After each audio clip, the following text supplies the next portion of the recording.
Well, what I was thinking even then is at least since, well, it has like a little USB piece that you plug in and then it's Bluetooth from there. So I would imagine whatever you plug it into, Oh. it could work with. This has been Headset Talk. Hello, Internet. But I'm Oh, just suggesting hello, that internet. we check Hi, out Internet. Sony and Hello. hello, internet. Hi. All right, I got Rating another myself message. for the- I'm the I got internet another- responding back to you guys. I got another message from Novak, our friendly neighborhood tiefling. Excuse me. Computer there's- is fucking up, trying to fix it. You're not the friendly neighborhood tiefling. To be fair, I'll she's take not it. that friendly either. Now, you might be. I don't know yet. We'll see. Is it her computer or her internet?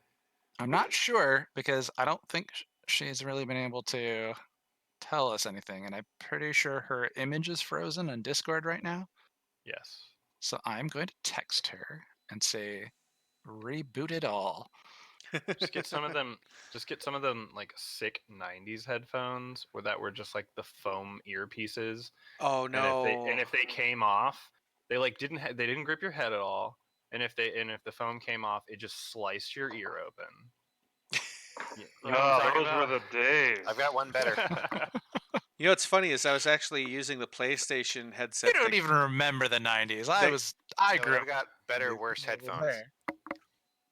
I remember the '90s. Do you I remember? remember the 90s. When were you born? Like, Oh, I guess don't tell me we're on the internet. Sorry. Dumb how about question. those I don't headphones care. You're not supposed to Born take in from the airplane. 1987. 87? What was the internet going to Okay. do with that information? I don't know, because it'll just be on a dumb thing somewhere, and somewhere in the past, someone will be like, "I'm gonna watch all these things." He's 32.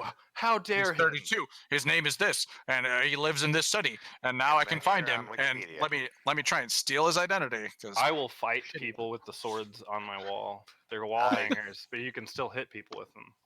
all right, so Yeah, that worked out so well in Pirates of the Caribbean. so Novak is rebooting. Good for one hit. She's gonna looks like she's gonna reboot all the things real quick. All the things. But all are of them, we including that ask- watch. streaming? Why Yeah, don't we we're- ask we're Joe, streaming. Drink water. Joe, what headset do you use? Because it's clearly Bluetooth. It's, Oh, yeah. Technically, it's wireless. I don't think it's Bluetooth. I've got the Logitech G933. It's got a dongle. Yeah, it's got a dongle. I was gonna say, hold on. You say wireless. Do you mean like which band? Hold on, like because it's Bluetooth, right? Because it's definitely not Wi-Fi band, and it's definitely not like radio band. So it's got to be in this certain bandwidth. No, It's got a the dongle, funny and thing it's is, probably that, in the lower Bluetooth band. well, it's got a dongle, and I actually got a lecture on calling something Bluetooth when it had a dongle. So Just don't be a blue tool, man. wireless. Blue tool. You haven't Yeah. heard that before? No. So I got to find out. I actually don't know what the clear difference is. It's just like I made the mistake of saying, "Oh yeah, I use the wireless headphones." I'm bringing it back because of these AirPod people. Because as Rick Sanchez once said, it just sounds like earbuds with extra steps. Dude, people fucking That's love fucking those funny. at work, though. They just walk around with them I mean, all the I- time. Yeah, Now, I'm I do not all that the- old, me but too. I remember the time when the big ads were, you have earbuds, they have the big thing is that they have the white wires going to the iPod. Yeah, the dancing video. ones. Yeah, and now that's like gone from memory. dude, I don't know how people I make still earbuds. use wired headphones. Yeah, I me don't too, use because they work. earbuds. I can't use earbuds. My ears are so small they just pop out. So like, I what's the can- point? I have a I can friend who wear it makes certain their ears ones. itch when they use Yes. earbuds. I That- can use certain ones, but It's the most but a terrible lot of thing on them the fall out planet. of my ears, and it's annoying. Wow, Note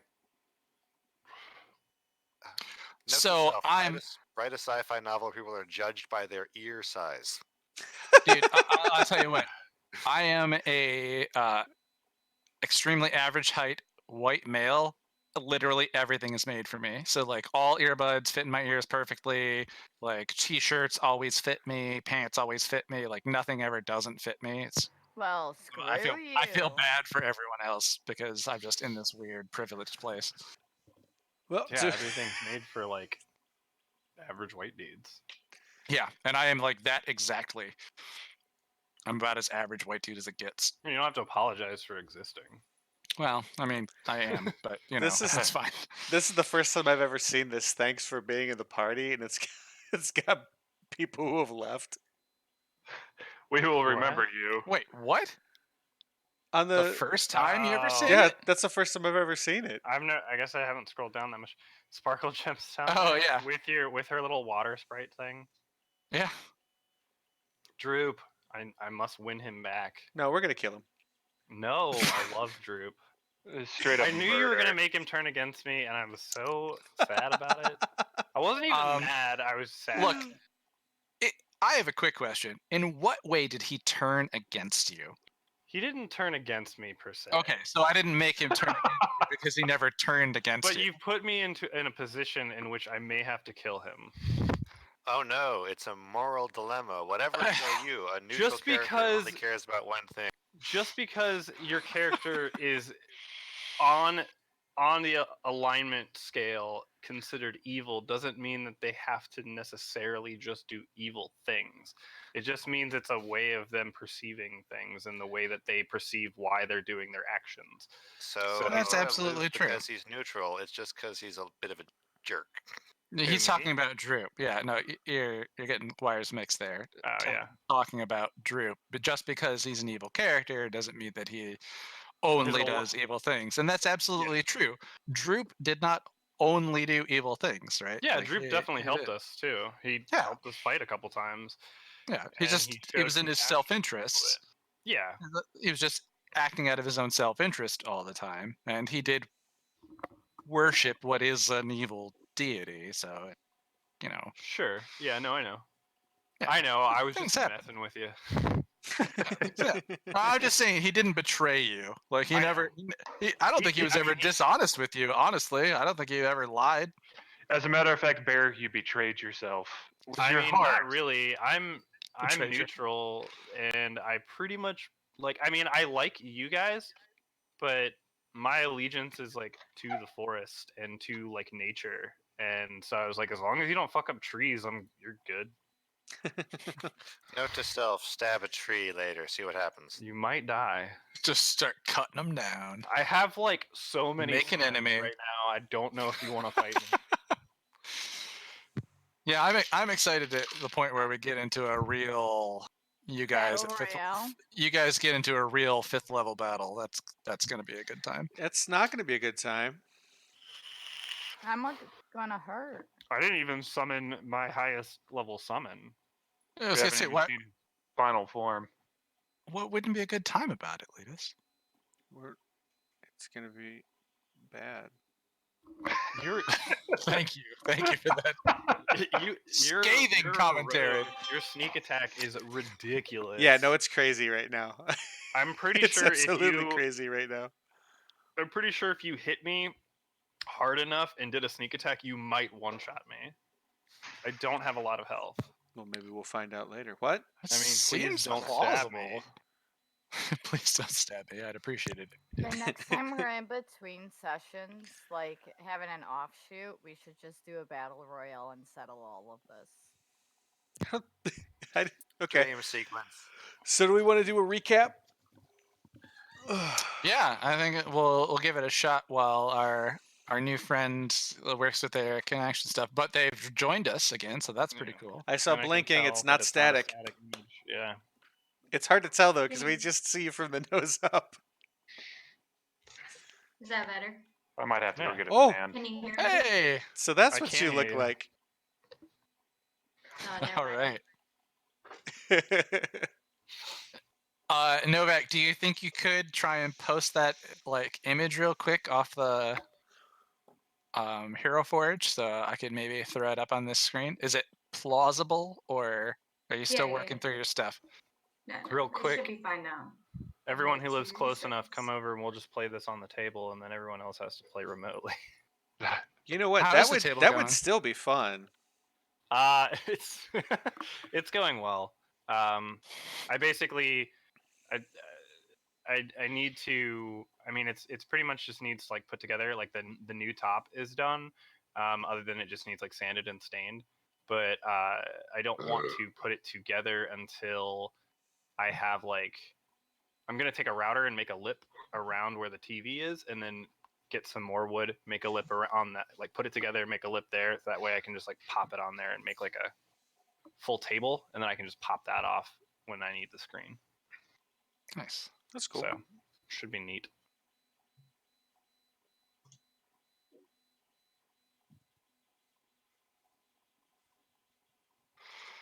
I keep looking Ouch. over here. Is that your bad cat spray behind you, Jared?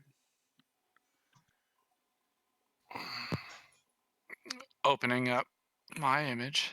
Bad cat spray. I see a little Behind me. bottle there. Oh no, this is just Windex because my glass is Oh. my desk is made of glass. Bad cat spray is like 10 feet that direction. Oh wait, I forgot. I have a bottle. I have a plastic bottle in my house that is marked "Bad Cat Spray," so that in case anyone who's over the house and is like not familiar with cats or has some issue with them or something, and they're doing something they don't like, they can grab a bottle and spray them and be like, "No, go bad." Oh, nice. All right, I'm saving this image. Okay. Big. I sent it just to you because I didn't want it to like mess with the video call for whatever reason. Trying to be direct. I think it's the same internet connection, so you're good either way. Well, my computer is being stupid right now, so.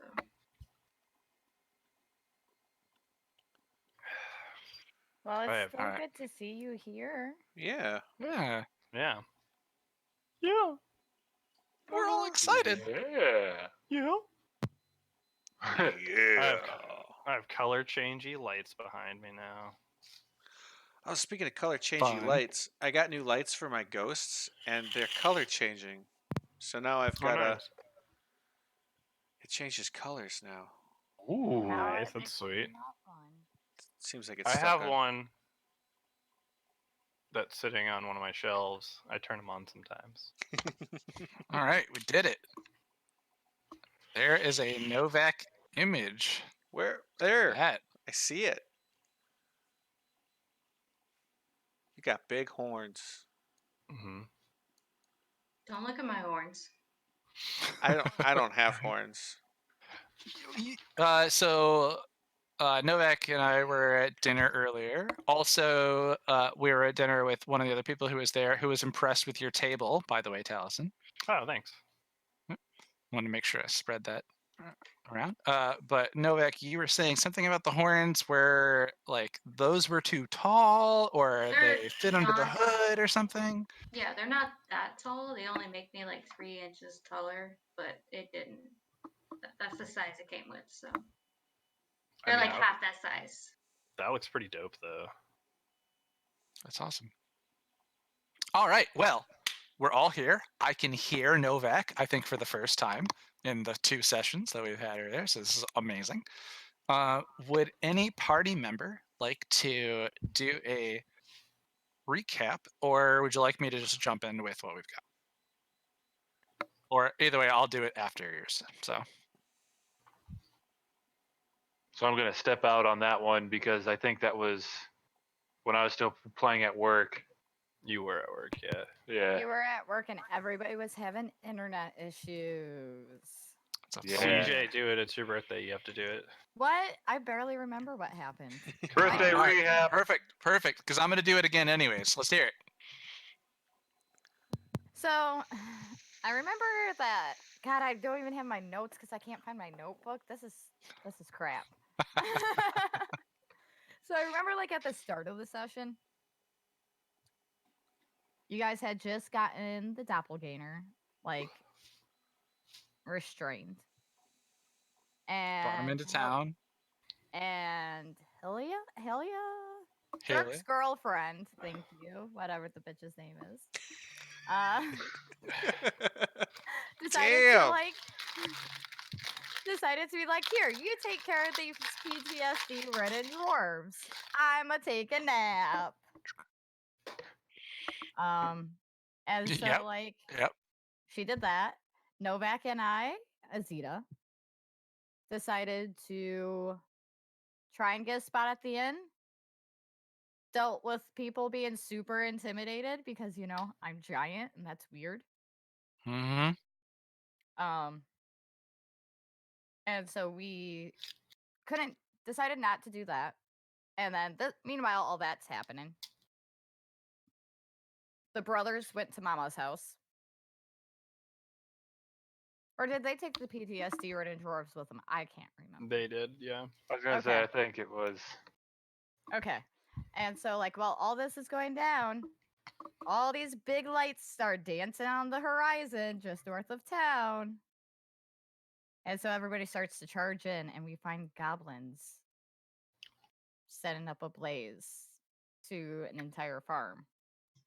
And then also, Jerk decided to cast web to keep everybody entrapped in the home, like Yarno and all them.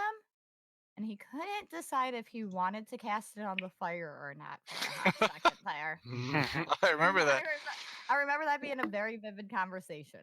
Yeah, it was which side of this house do you want to put into the web? The one with your, as you say, girlfriend, or the one with the hearth with a fire in it? And he decided neither. But And then then webbed up with the front and the back door to keep his Yarno and this woman trapped in a house, because that's not creepy at all.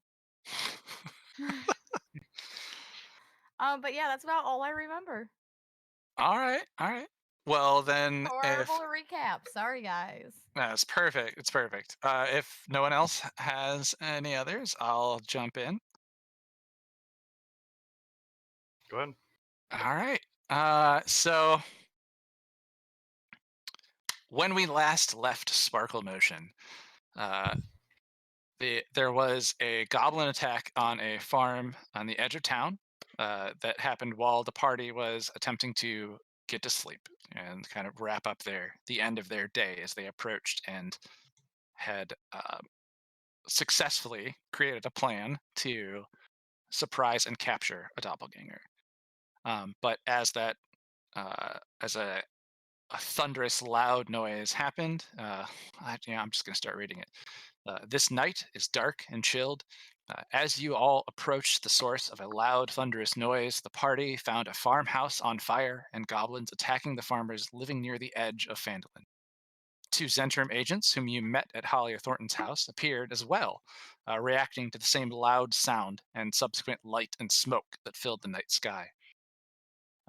Where you all are is a simple farmhouse made of wood, and I will bring you all over to that map now.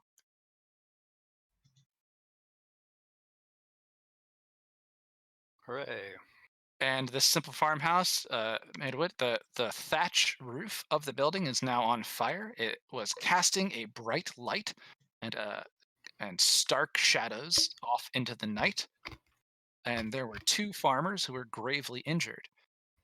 Everyone's attacks, though, ravaged this goblin raiding party.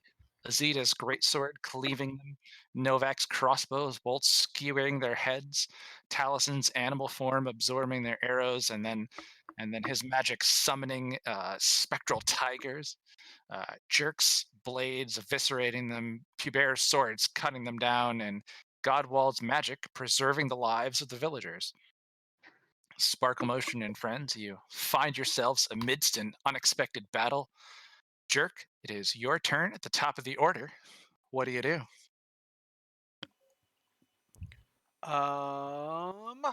Where am I? There I am. Everybody's dead.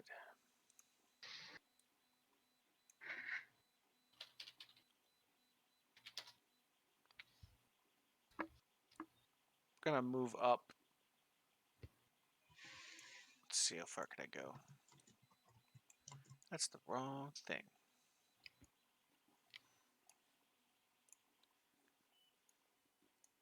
I'm gonna go over to the corner of the house there. Gonna turn. I'm gonna fire a crossbow bolt at that one. All right. Let me get my sheet up real quick. Yes. Good thing you didn't have your sheet up. Hey, come on now. I set up the stream.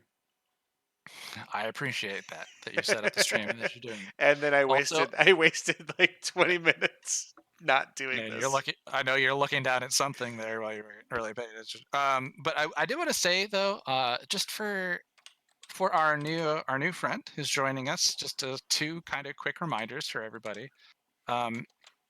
If you can, do your best to have an idea of what you want to do on your turn before your turn comes up.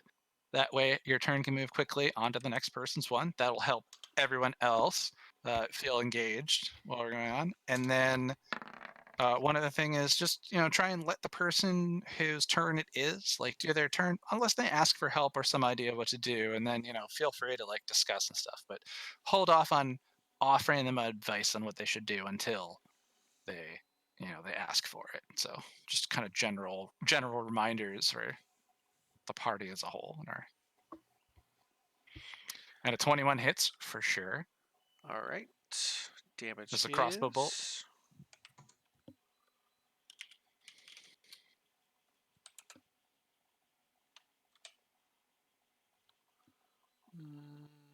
Yep. Damage is 7. that kills a goblin. All right. So that is a dead goblin. I look at the tiger next to me and I say, I just made you some dinner. And then that is my turn. He looks back and it's like, roar. All right. Oh wait, shit! I can't believe I forgot. I'm very very sorry. There we go.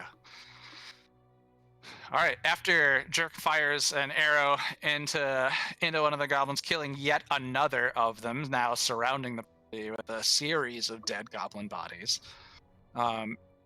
You hear some shouts from the group of them, like yelling at each other. Though Taliesin understands that some of them are calling for a retreat and some of them are calling to stand and fight. And what you guys witness is some of the ones that are close by go into make a move. Where is my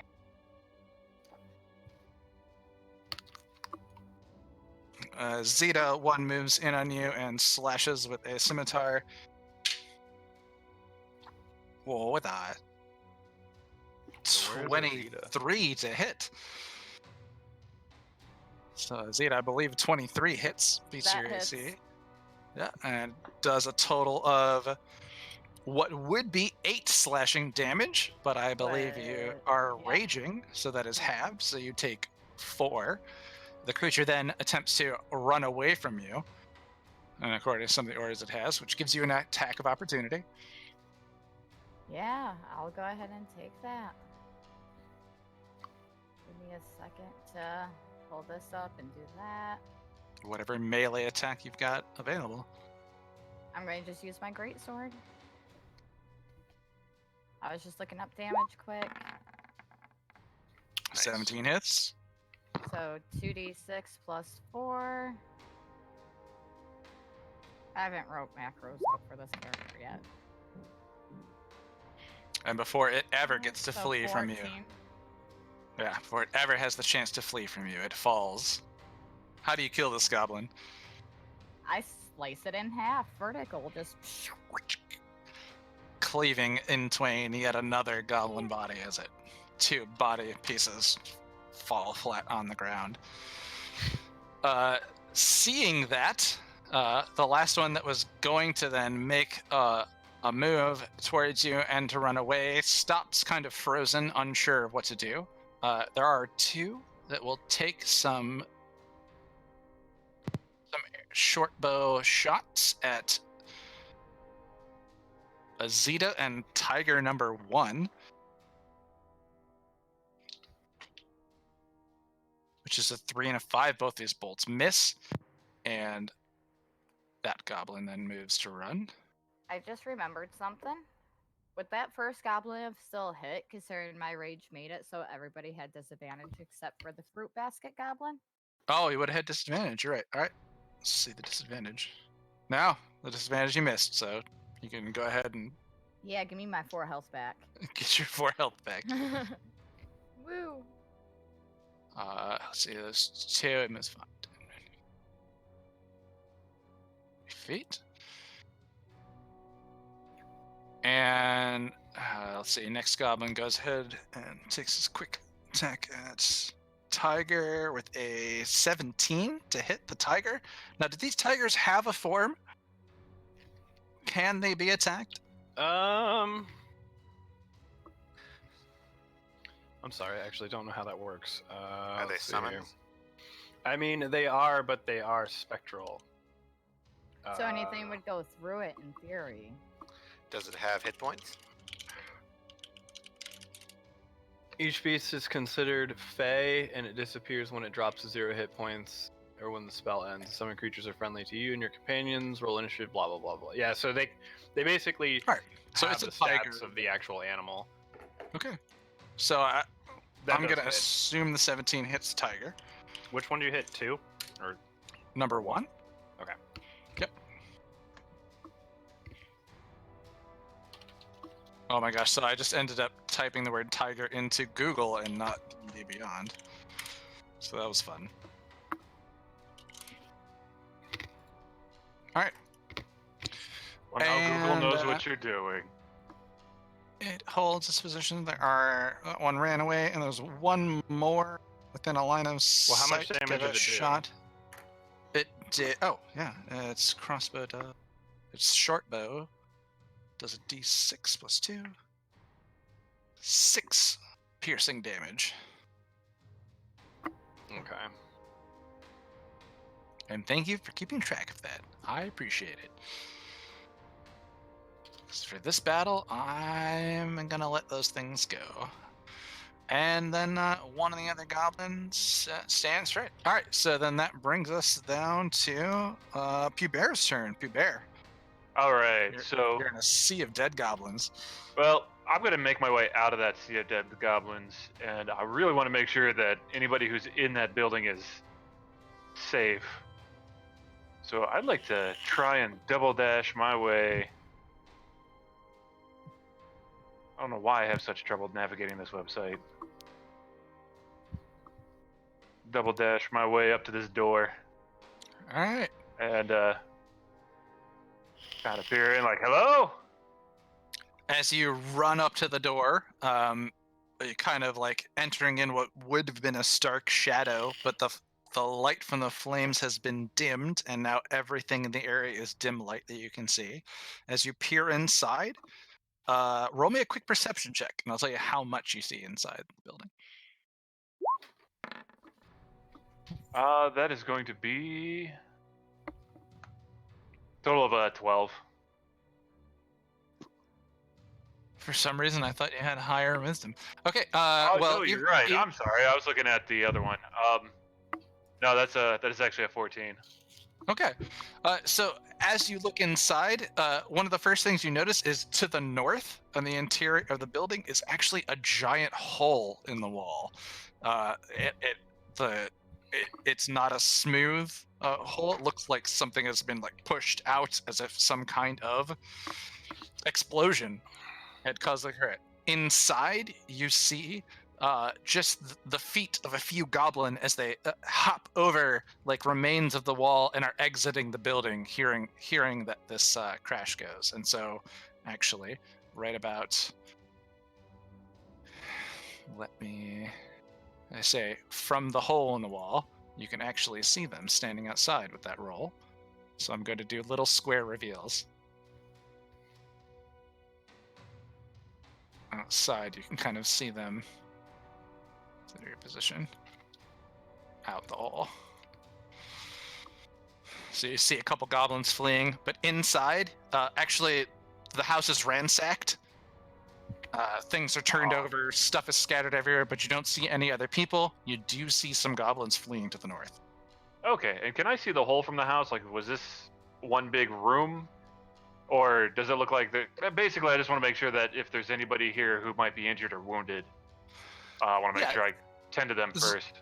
This is a pretty simple farmhouse. It does have like one kind of gigantic room. There's no like bathroom inside that's an outhouse off in the distance or something, you know. So there's no like area that's particularly secluded from another portion of it. Okay. Yeah. In that case, I'm gonna note that the goblins are heading that way and pass my turn. Okay.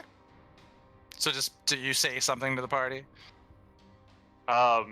Is that the note, or are you just making a mental note? It's a mental note. Okay.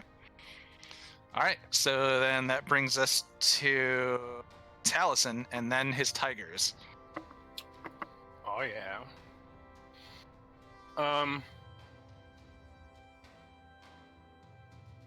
I would like to. I want to see if this does something. It does. I don't think it does. But whatever. I'm gonna do it anyways, just to be extra. Actually, no. I'm not. I'm gonna save it just in case. Let's see. How far can I go? Everything's dead around me. I You can guys get to have- this guy. Yeah, you guys have made short work of these goblins. So I am going to move forward 35 feet and primal savagery this boy. All right. So Taliesin's fingers become claws. That is a Turns to make 17. this way. 17 hits. Skadoosh. 12 damage. And that kills it. Hell yeah. How do you eviscerate this with your primal? So I go my like half lichen form. My hair gets like real long. I get like fur and claws and the teeth, and my eyes go white. And I just like slash this thing, and it just like rips through its like an artery in its neck, and it just spurts blood as it like goes flying. Basically, it kind of gets stuck in my claws for a second, and I have to like flick it off.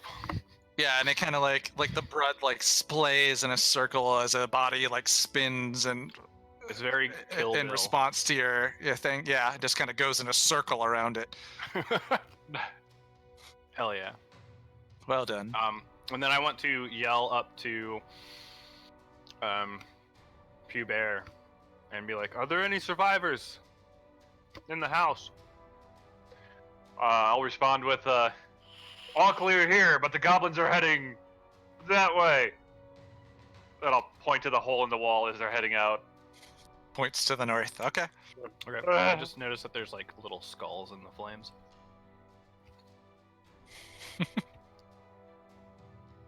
I did not notice that before. That's my turn. Sorry. Okay. Well, I guess And then after you that have is two my tiger, tigers. though. Yep. So this boy is going to charge and attempt to pounce this guy. All right.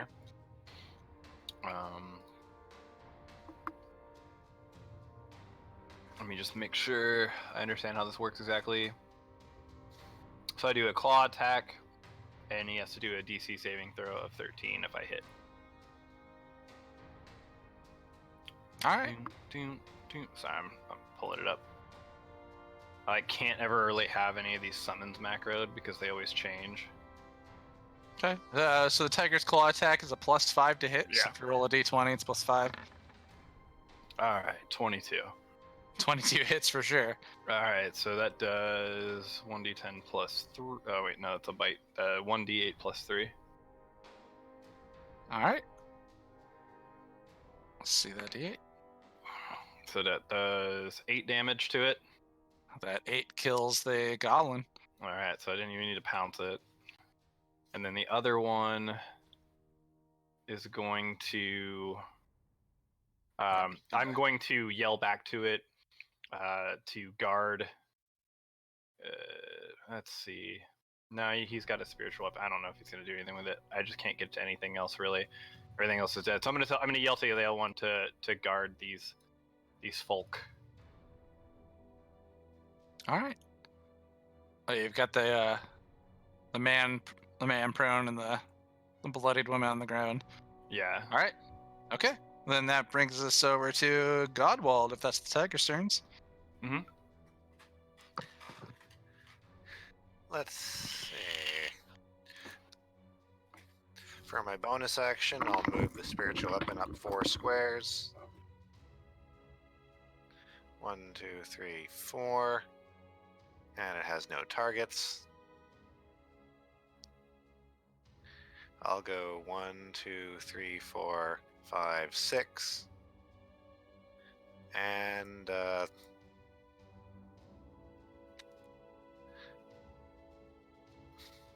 alright, yeah, I'll go with Toll the Dead against this goblin. All right. I have to make a wisdom saving throw. Yeah. I got 9 That is a fail.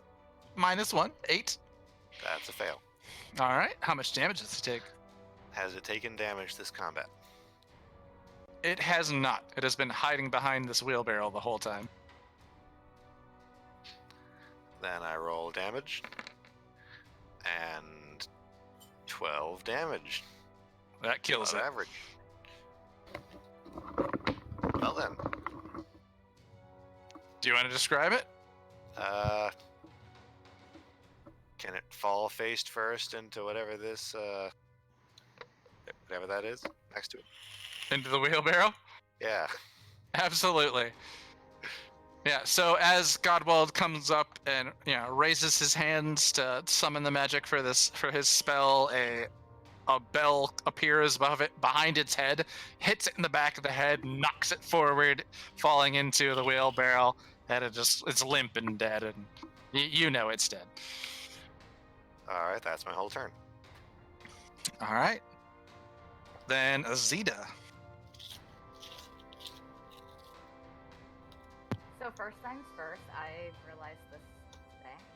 As a barbarian 5th level, I get extra attacks. So I get 2 attacks per turn. You do? I totally just realized that.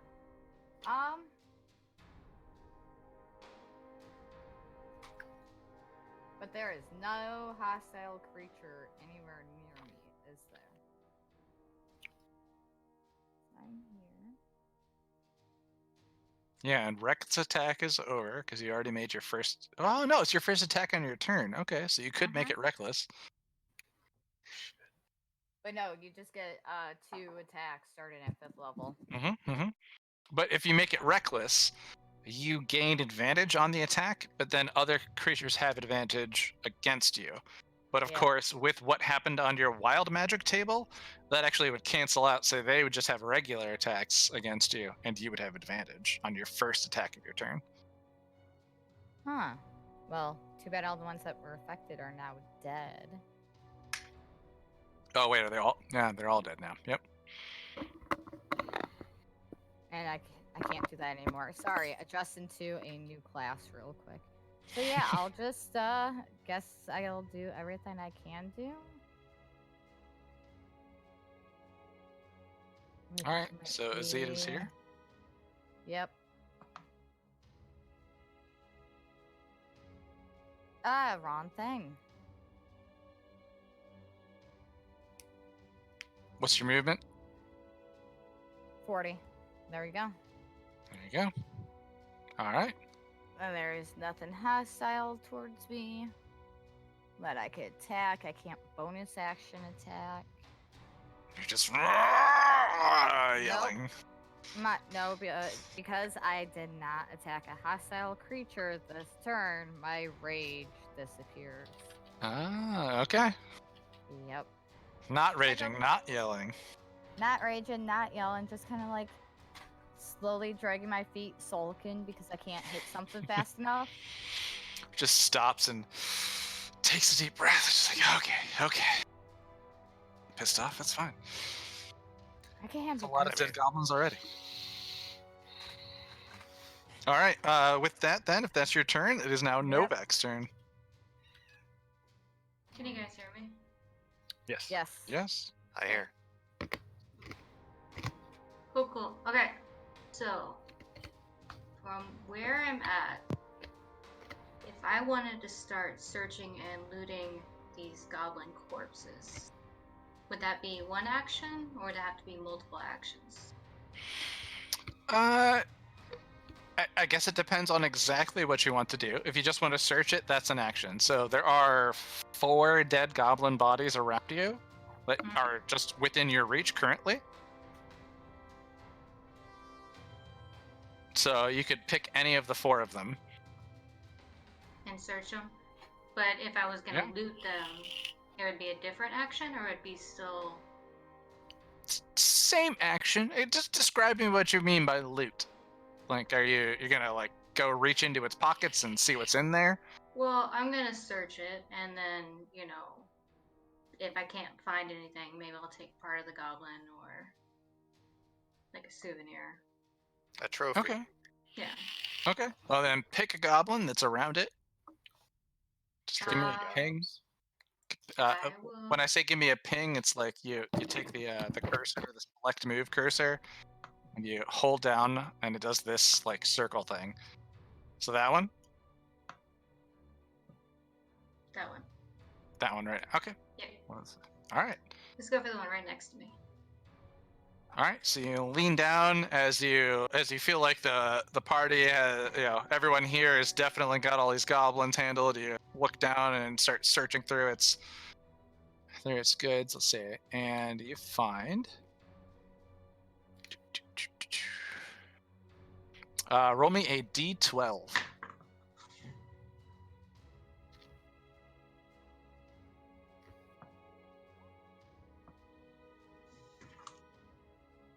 An 11? Okay.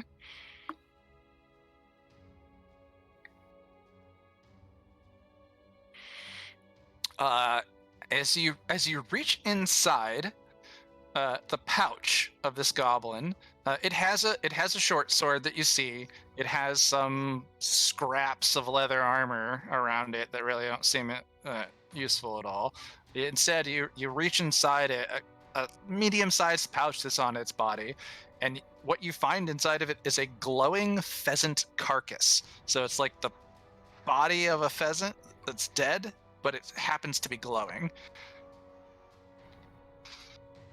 So, what you would want to do is probably the easiest way is if you go to your character sheet, go to equipment, and just scroll all the way down under other possessions, add glowing pheasant carcass.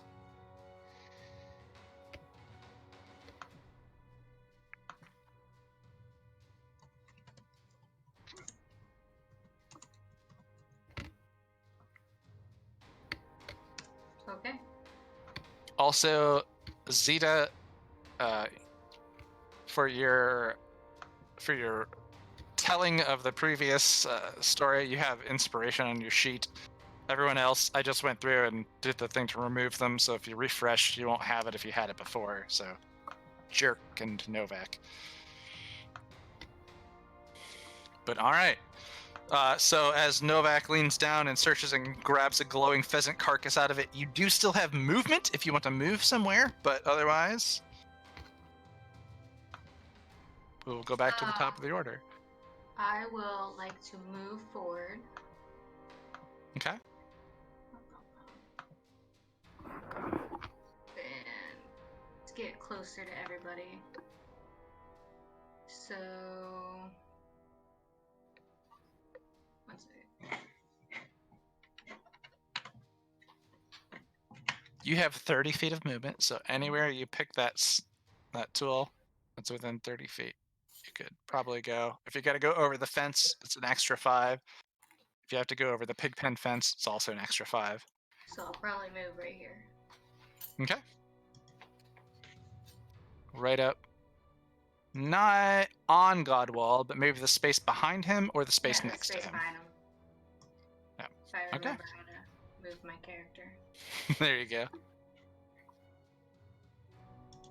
All right, and with that, it then brings us back to the top of the order with Jerk. There are some goblins fleeing. There is a house on fire.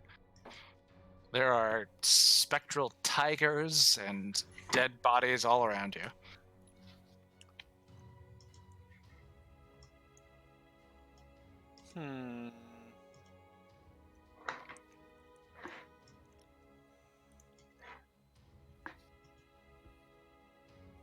gonna go up there. And I'm gonna shoot a goblin with the crossbow. I'm gonna go this one. Shoot him in the dick. Right. Just right in his little goblin-y nuts. Okay. Yeah, the ones on the other side of the house that kind of ran out of that hole, you can't quite see yet, but you can definitely see this one here and this one here.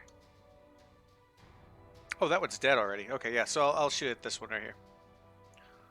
Okay. 19. 19 hits.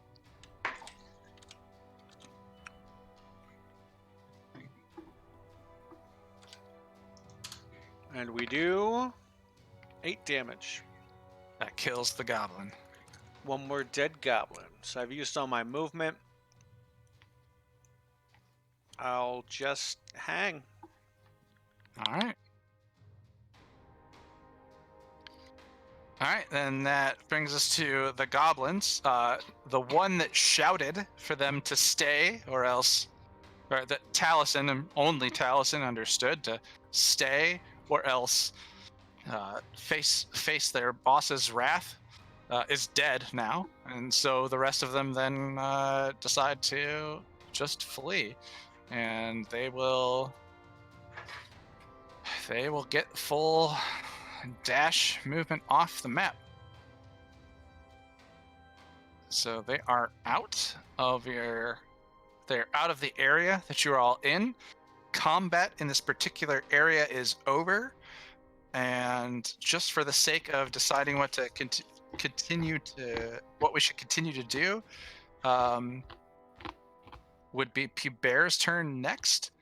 But real quick, Puber, before your turn comes up, you do hear the man who had just seen his wife nearly, he assumed, die and then be brought back, and himself die, he feels, and then be brought back, crouching over the body of his wife, and he's holding her, and he's like, Olivia, oh, I'm so happy. But he does kind of like look up at his house, and he's like, no, the farm! And Puber, it's your turn. Okay. I don't really have anything to help with the farm, so I'll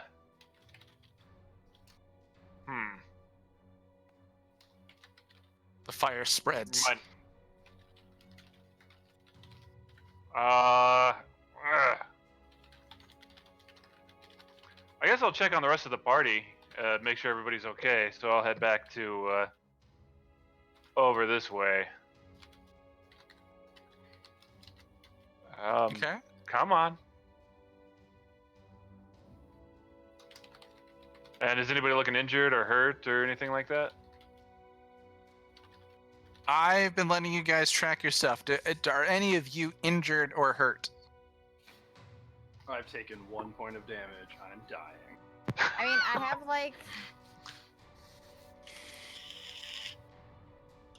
I'm like gonna say maybe the side of my face is a little swollen because I have a whole like 8 hit points missing.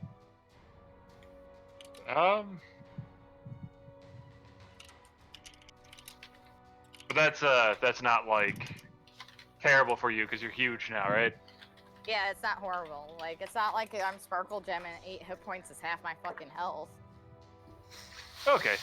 In that case, I will just let everybody know. Like how many goblins did I see that were like heading out that way? Was it more than one? Was it just like 1 or 2, or the rest? Was it basically like the rest of the troop? Count them on your fingers and see if you can figure it out. I was asking Jared how many I saw running off. Okay, my bad. I thought you were like trying to play as Pooh Bear. Out of the like hole that was in the north side of the house, there were 3 goblins that ran off that direction. Several of them had already come out like the front door or around the house where you were. And those Okay. are all dead now. So basically, I'll just let the party know that, well, they're heading north, and if there's only this many here, there's probably a lot more wherever they're heading.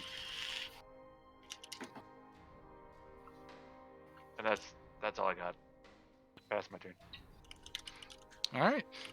Then the next turn would go to Taliesin. The thatch roof of this house is on fire and has been spreading across the roof, moving from the north side to the house where the hole in the house originated and then started burning the other way. Okay. So all of the goblins are dead, right? Yeah, any of them that you see, Bear just looked inside and didn't see any.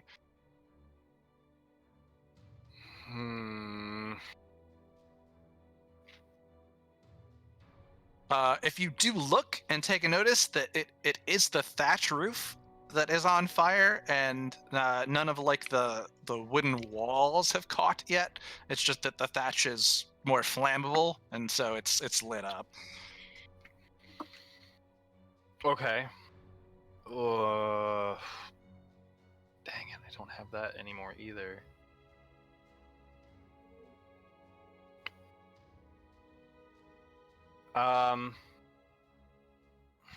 Shit. All right. I'm really. No, that wouldn't work. I was gonna say, is this dispel magic wouldn't do anything to this, would it? Because it's just regular flames.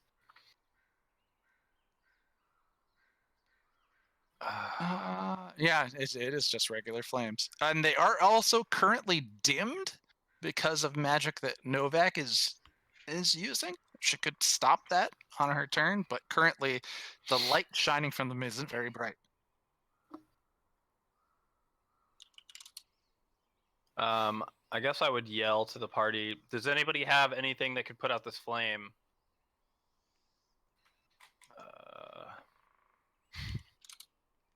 I have a bunch of soap. I mean, Zeta's going to try and pick up a dead goblin body and beat the flame out. Well, it's on the That's roof. about. She doesn't. Oh, She could that's probably reach. oh, okay. That was super loud. I was hoping that was much quieter. Oh, my bad. I just wanted a fire sound. Oh, I didn't prepare create water today, so I didn't either. Oh, I'm not getting any. Did you say you said you changed the sound? Yeah, I did change it, so you shouldn't hear the battle music anymore. But I did play the fire noise, and it was insanely loud. Okay. Yeah, I don't hear anything now. So Oh fuck.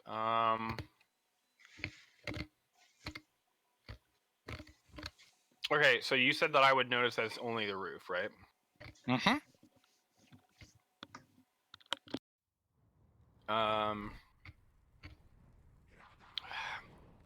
I don't know. Jerk, do you think that you're resistant to flame, right? Can you get up there and like try to separate or like separate the rest of the roof so it create like a gap so it Yeah. doesn't spread across the rest of it? And then could- I would offer to like use a help action to like boost you up there. yeah, that sounds like a plan.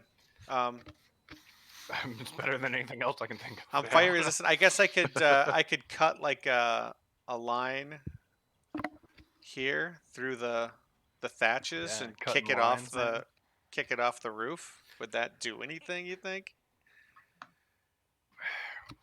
You can try. You got to be careful that doesn't spread the fire out further. Yeah, I don't know if this is such a good idea. Well, I don't know what else to do.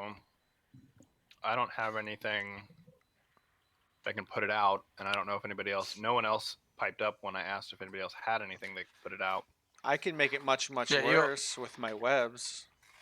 You guys are out of combat now, so even though I'm going to ask turn by turn, any of you can respond and help if the person's turn asks. So, like, if he's like, "Let's get can you up I- there, jerk," you're like, "Yeah, we can do Can that." I yell back to the farmer, like, do you guys have any sort of water or like a well or something? A bucket, a cup, a full mean, bladder, anything. There seems like some sort of trough here, but that's not going to be enough. And he's like, "There's the well." He's like, "The town well." He's like, "Ring the bell. Go to the town hall." I think can that was 6 seconds. So Sure. Taliesin, your animals are the fastest thing of all of us. So if you want to act on Can that, I turn into like a draft horse so I have 60 movement speed and like piece the fuck out? Can I hop on his back so that he's not unable to speak? are you all next? right, Bill? so Taliesin turns to the farmer. He's like, "Do you have like water there?" I mean, there is like a wash basin like next to you guys, kind of like right here. But obviously, you could look at that and say, "Okay, that's not enough to put this fire out. This whole roof." So then Taliesin, upon hearing like the town well, like get water, ring the fire, like ring the bell, like get the town, uh, turns into a horse, and Jerk, paying attention to the discussion, then jumps up onto Talison's back as he is a draft horse. And you guys, Taliesin, you after that point, you use your movement to go run back to town. Yeah, I just book it back. Okay. All right, we're gonna throw you guys Jerk on Phandalin, Taliesin on Phandalin. So you guys are at this house here. Mhm. All right, and there is a well in town that is off the town square. So Okay. you guys know that you passed by it a couple times outside the Potter Bottom home. Potter Bottom boys know about it too. And I'm dashing, so I'm doing 120 feet per Yeah. round. So you I'm guys go and holding on take for off. dear life. Right. So then, Godwald, you just heard that conversation. You saw that thing happen.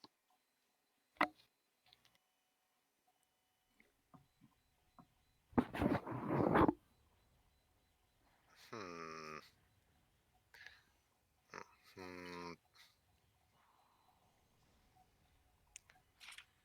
Nope, it doesn't work that way. There, I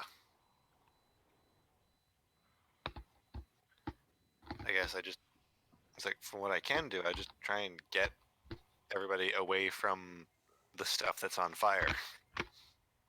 Okay. So I mean, there is a severely injured woman and her husband who's less injured and conscious. So she's healed but unconscious in front of there. So you could drag the unconscious woman away from the burning building.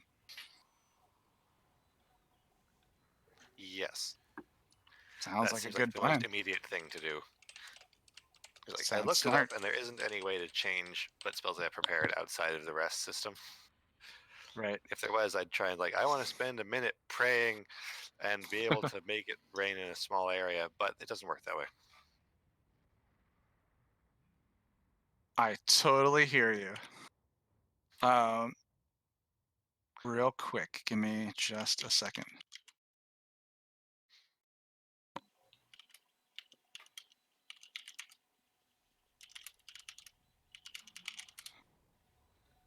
I feel like that went through.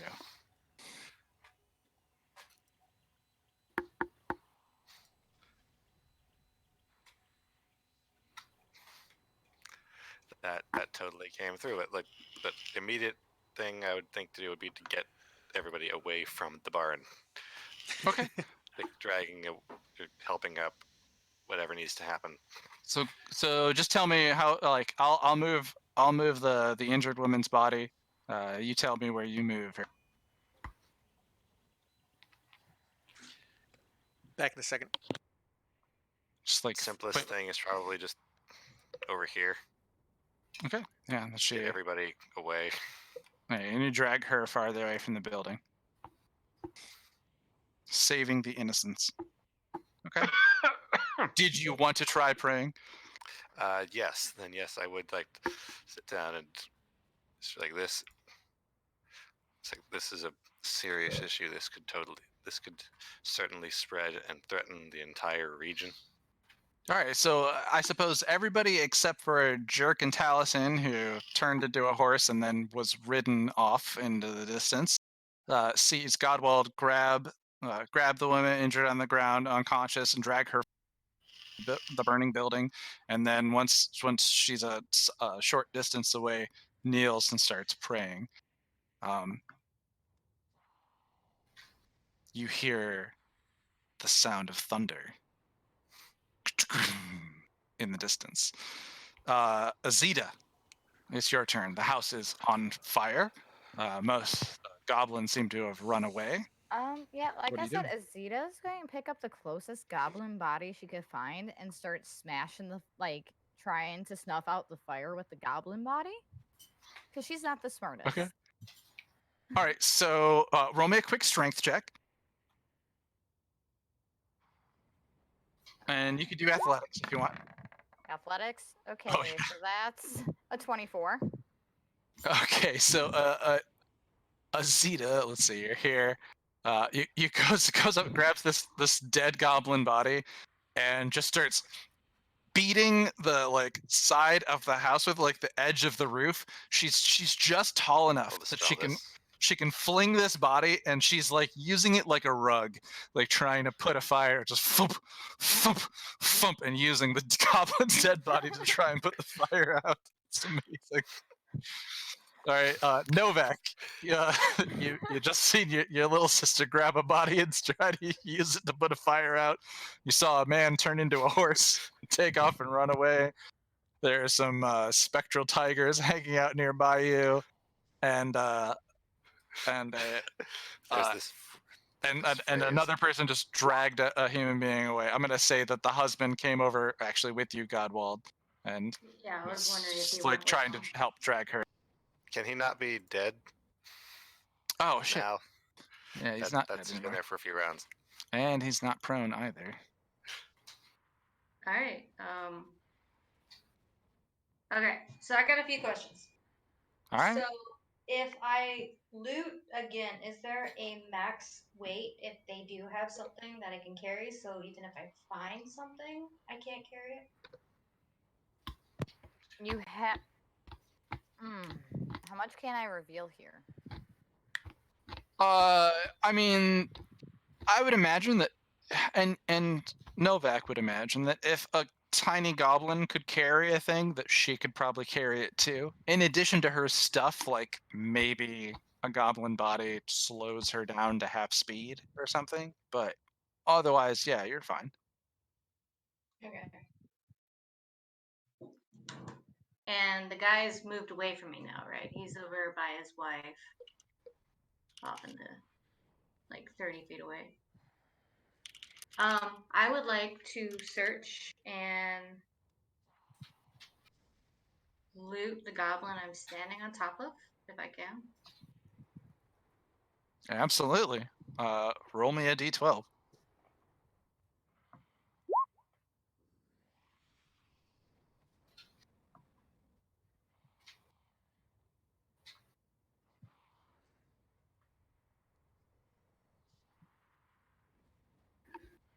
I totally don't hear the outdoor sounds. I only hear the whisper of the fire elemental. I don't hear I don't either hear of them. either. Yeah, I don't hear anything. The music just isn't working for me. I did hear outdoor sounds for.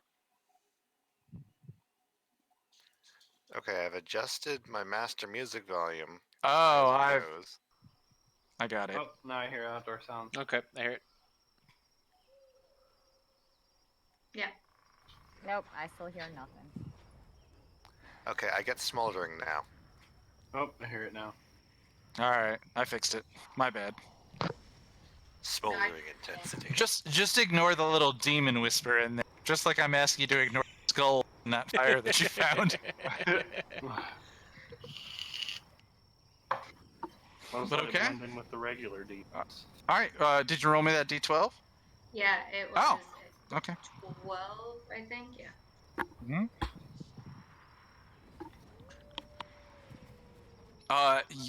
When you reach into this goblin's pouch, you notice that he has a twig, a stick that is wrapped in a very very fine silken twine wrapped around his neck, and it seems very important to the goblin, and you can take it if you want. And it's wrapped around his neck. Yeah, and the stick itself looks like. Roll me a quick perception check. Ah.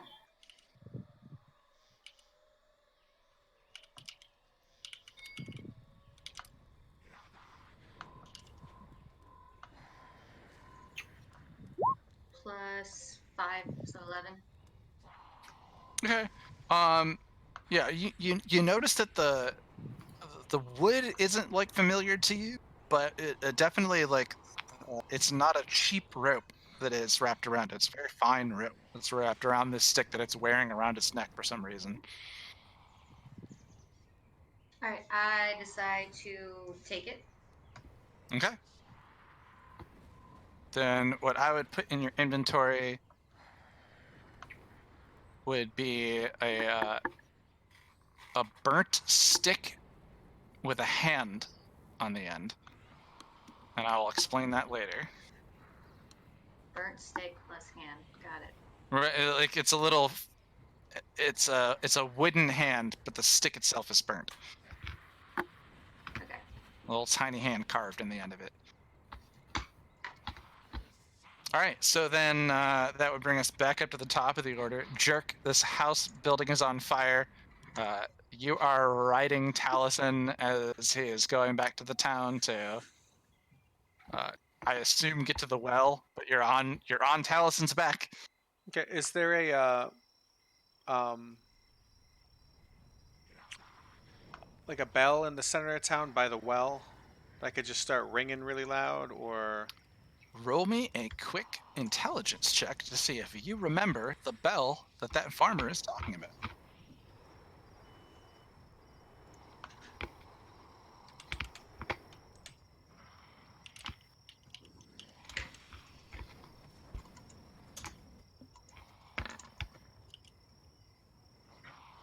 $12.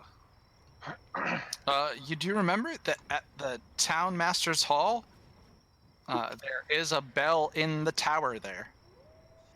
Okay. So if you guys go to the town master hall, So I tap Taliesin on the head, and I'm like, take us to the town hall. I can climb up the building and ring the bell.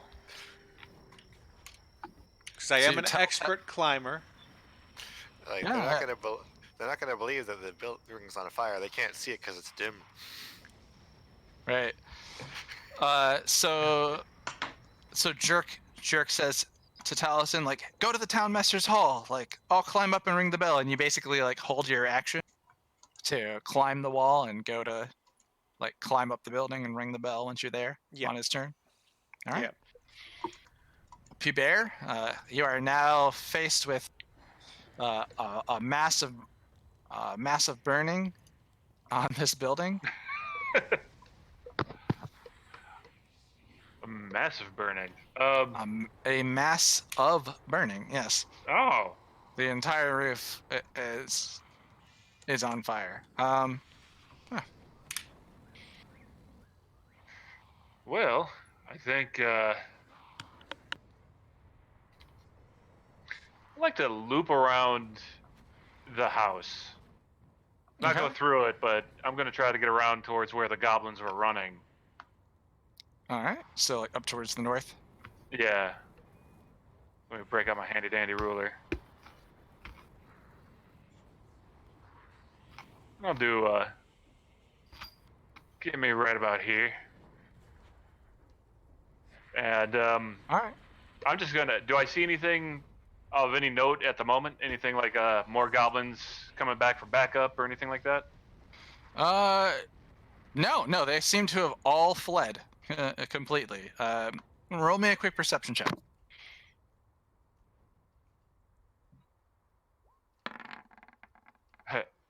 6. Oh yeah. You don't see them. They're nowhere near you. They're nowhere obvious, like right next to the path or near the building or anything. They seem to have gone off into the darkness.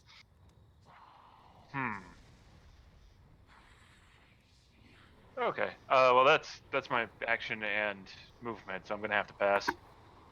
All right. Taliesin, you have a You have a devil man riding on your back who just said, "Go to the town hall and over the bell." I run to the town hall. All right, so if you guys run to the town hall, Jerk holding his actions, jump off of your horseback onto the side of the building, quickly and effortlessly climb up the side and start ringing the bell. Everyone off at the farmhouse and most of the people in town are either awoken or hear the sound of the Jerk. How do you ring the bell? Do you know how to ring bells? Yeah, I don't want to know what you do. I'm sure there's like a. Is it like a Because you're giant? like on the roof of the building. You're not like inside where Well, the is rope okay. is. So is the bell in a steeple, or is it? Is there Yeah, a yeah, key, it's- a Sasso Credo window? there is the like little tower steeple pierced part with the bell in it, and you could see the little rope going down from underneath it. Okay, so I jump up there and I climb. Do you just like hit it with your sword? Do you like Well, yeah, try and I'll grab that rope? like hit it with the sword to make an initial noise, and then I'll drop down and grab the rope and like jingle it So it really goes ding, loud. ding, ding, Yeah, and then yeah. drops inside to grab the bell. Taliesin, you would still have an action outside of your movement if you want to try and do any.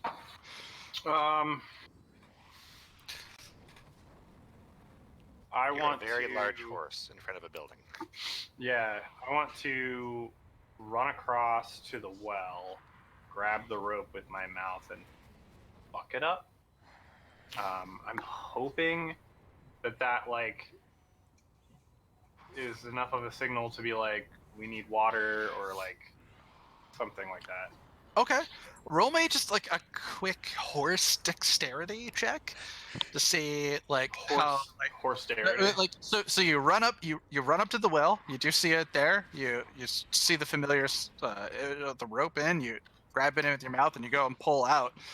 But I'm seeing like, does the bucket stay full of water? Do you pull it all the way out? How does that work? So give me a quick Let's see. dex check. How does a horse have no dex? It's probably a like strength based animal. 8. Okay, Mainly just trying to but signify. you But are a yeah. horse there at the well, like pulling out at this bucket, and you kind of like are like pulling the rope up, and it doesn't quite get the bucket like out, but you are there, and it's obvious that that one's happening. Yeah. All right, so then Godwald,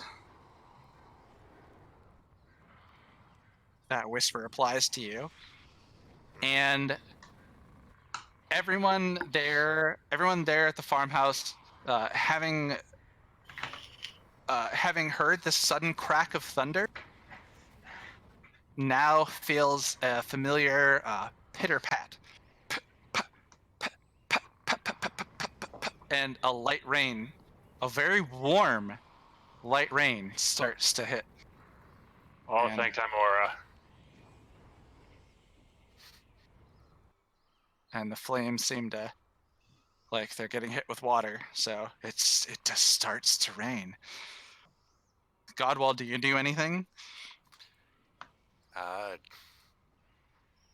would give thanks. As you turn your face and your hands up towards the sky, giving thanks to Bahamut, the rain actually seems to, in that moment, a little faster. And now it's like a light rain, but you all kind of notice that despite the winter temperatures, this is a warmth. This is a warm rain, like a warm front. It suddenly come through and hit at the exact time that you all needed it to happen. All right. We can kind of keep going down here, but just if you guys just want to like have an idea of what you want to do, we can do checks. But next, it's going to go Azita, Novak, Jerk, Bear, Taliesin, Godwald, Azita, Novak down there. So, Azita, you are beating out a fire with a goblin. It is oddly successful on this patch of fire that you can reach. You are quickly suffocating that little bit of flame as you go, but you do notice that it starts raining. How well done is this goblin's body? It's not really burnt because you're moving it so quickly. It doesn't really have the chance to catch on fire, so it's more like beaten Okay. than it is burnt. I'm going to throw the goblin body into the flame, like fully. Okay. Like up Okay. Let onto the it roof. cook a bit. Yeah, onto the roof. Let me pop my Alright. dice again. I just Yeah, I gotta give me a wonder. quick strength check to say. I mean, you're doing a great job using it as a rag, towel of sorts. So that would be a 16. Or wait, my bad. Yeah. 13, because I don't get, it's not a strength saving throw, so it's a 13. Okay, and considering you've already been doing this, finally, toss that body right up the fire. Kind of like hope you're like looking up there. You can't quite see over the building as tall as you are, but you're kind of hoping that that body is going to at least like snuff out maybe some fire that is the piece that it's landing on. Or at least, like, cook a little. Yeah. All right. Um, So Yeah, other ahead. than that, I don't really know what to do. Because, Okay. yeah. Then we'll do a last turn to Novak. Novak. It's started raining. Horseman and the other tiefling just ran off. You heard the bell go clang, and then now as you are sitting there going through the things you're going through, you hear the bell go ding ding ding ding ding ding ding, and a light go Random off. So goblin bodies. Yeah. Alright, so I looted the one I'm on top of. On to the This- next one. Yeah, pretty much. I'll. you're just gonna go to the next body and loot it. Yeah, I mean, All right, fire's already going out. There's nothing else for me to do. all right. Roll me a d12. Roll me a d12, and I'll tell you what you find.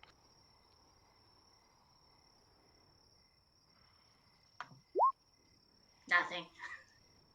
What is it? It's a A two. 2? Oh no, it's on a table, so it is a thing. You reach into this goblin's pocket, and there is a bunch of sand. It has a pocket full of sand, Pocket sand? and you're Pocket like, sand. pocket sand. Oh man! And what you It's can useful. do once you reach into it, and you see that it has this pocket full of sand, you realize you're like, you know what? I could like take this goblin's like pants off really fast and tear this pocket out and use it as a pouch. So if you want, you could take the goblin pants off and get yourself a pouch of sand. It's crowd control. Pocket sand. Pocket sand. And if you use it right, you could blind somebody. With your pocket sand. Alright. Yep. How far is. Let's see. If I shout, can Azita hear me? Oh yeah, she's Probably. real. She's yeah, absolutely. You guys are real close by. Each other. I mean, the sound of flame and probably the loudest thing that's happening in the area right now is the husband, like kind of Weeping. yeah, just like pretty much overjoyed that his wife. It seems like she's alive and not dead. So the him murmuring and muttering to himself is the loudest thing next to the flames. So yes, she could hear you. Alright, so. I decide to take off these goblin pants and create this pocket full of sand. Yeah, you And then you pull his pants down, you like twist the pocket, you tear it, and you're like, all right, I got a pouch of sand. You tie a little knot on the top of it. And then I would like to shout over to Azita, like, hey, you want something? Yeah, hearing that, Azita's gonna be like, "What, candy?" And just like slowly start trotting that way. Okay. All right. Do you move anywhere else, Novak? No, I'd let On my Azita come next to me. turn. All right. So then, with the end of that order, basically what ends up happening from this point, Jerkus started ringing the bell. The smoke and the dim light, with the shouting from everyone enough, a horse at the well trying to like pull water out, has alerted enough of the villagers that they come out of their homes and they start to to recognize what's going on, that one of their homes is on fire. The town just generally joins in. Everybody who is woken up by the bell comes outside. They help form a line along with anyone who wants to help put out the fire that's on the roof with a series of buckets. So everyone grabs either their wash basins or their buckets, and they form a fire line and start putting out that fire. Who's helping? I will Is jump in there for that. is there a doctor that is in town, or like Uh, what about the priestess of Timora? Does she have healing? She's about the closest thing to a doctor. So, Okay, is she there? she does pop her head out, but I just want to know real quick, who's helping in the fire line? Oh. Jerk. Me. I don't have hands. I picture this. So you could hold it by a giant barrel, and I'll just throw Yeah, you barrel could by put a bucket barrel up. bucket in your mouth, clamp on it, run it up to the front. I mean, Run I'm an more empty concerned bucket with back. I was gonna get the priestess to the people that are dying, but Okay. All right. So, Jerk, are you helping with the fire line to go out through and put the fire out? Yep. All right. Pubert, are you I helping am. with the fire line? Absolutely. Absolutely. Got Taliesin, to. sounds like Taliesin. You are going I'm to. trying to get the priestess to ride me back so that I can bring her to the people that are hurt. So, Taliesin, you go to the old Piter Bottom home. Piter Bottom and Sister Gariel come out of the house. She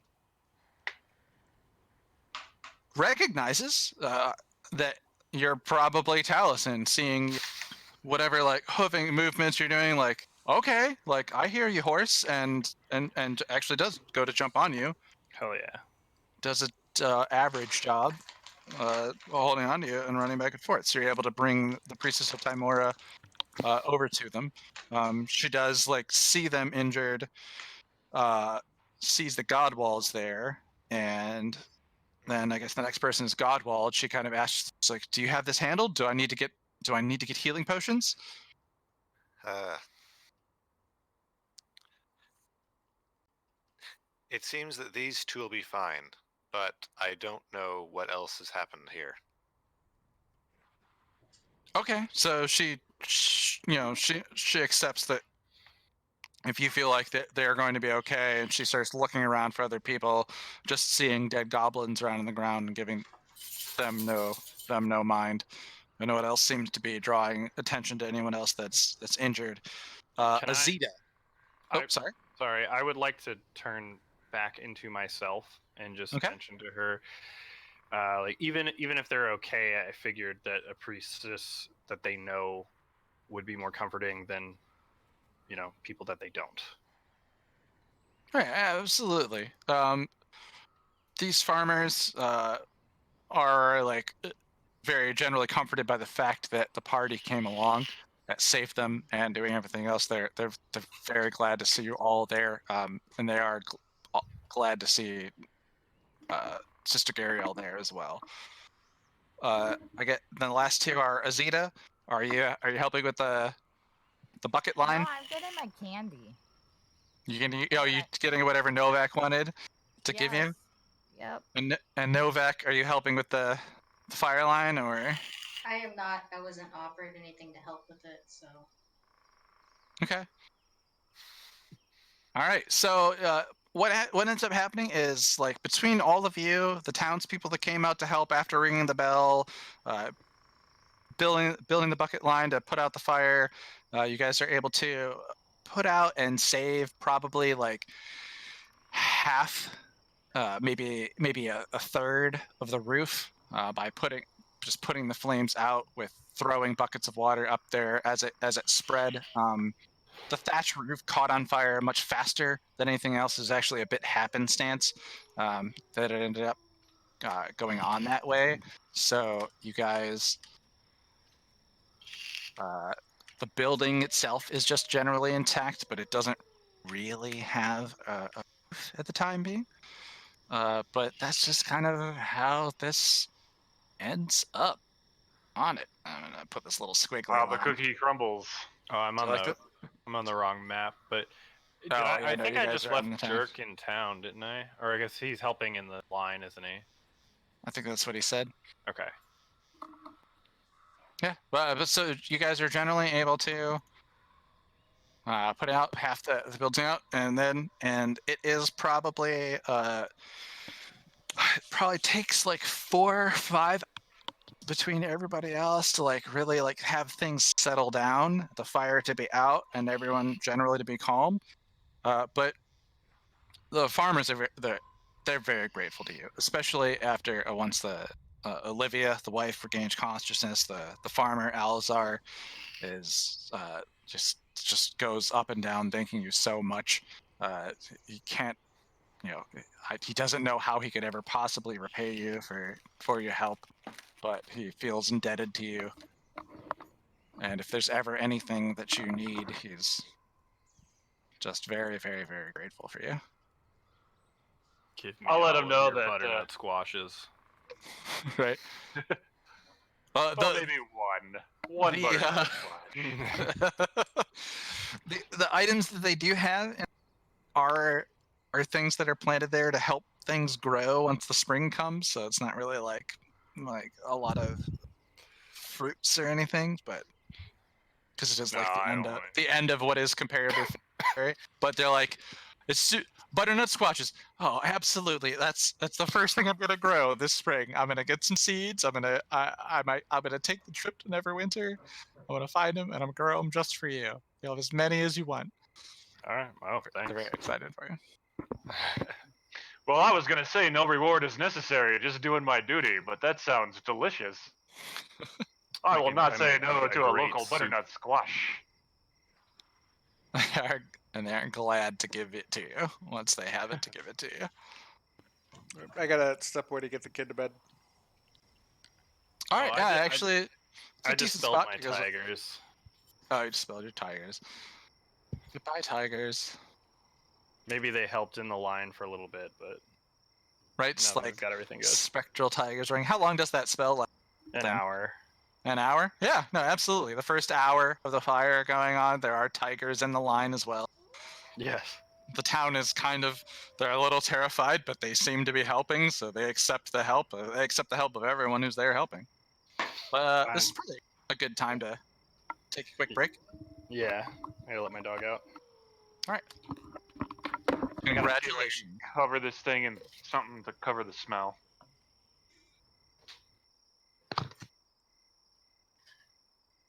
All right, and we'll be back in a minute.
wow.